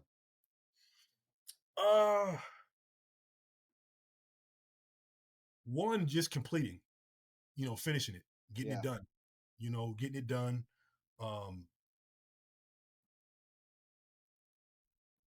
Just being able to interact and you know, share my experiences with guys that are trying to get to where I'm at. Yeah. You know what I mean? Yeah, man, you know, helping guys get to the boards and yeah, that to me that's those were the accomplishments, man. Yeah. You know, getting all my boys home, you know, minor injuries, you know what I'm saying? Yeah. Okay. If you could speak to your younger self getting off that bus at Fort Benning, what would you tell him? Man.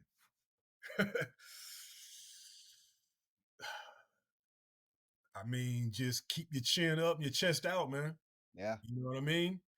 Don't, like, man, hey, you had a hell of a career, Sarge. You know what I'm saying? Right. You had a hell of a career. I think I mean, if I could talk to my younger self right now, first of all, I would tell my younger self to go in a different route, right? I would have took that Airborne Ranger contract. I wouldn't have waited so long to try to go Special Forces. You see what I'm saying? Yeah. I would have done more things, right?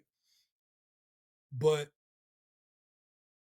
I think that the most important thing telling my younger self would be just don't ever give up. Don't ever tell somebody you can't do something. Don't ever let nobody, or don't let anyone tell you that you can't do this. Yeah. You're not good enough for this. You know what I'm saying? That's what I would tell my younger self. Like, the sky's the limit, bro. Like, yeah, I got you. You know what I'm saying? I got you. Yeah. Karl gave us the Army before 9/11 and the Army after. The invasion, the streets of Sadr City, the valleys of Afghanistan. He showed us what it looks like when a soldier grows up inside a war. If this story moved you, like, comment, and subscribe so more veterans can be heard. Karl, thank you for your service and your honesty. It's been Veteran Stories. We out. Hey, I appreciate it, man. Thanks for having me. Sure.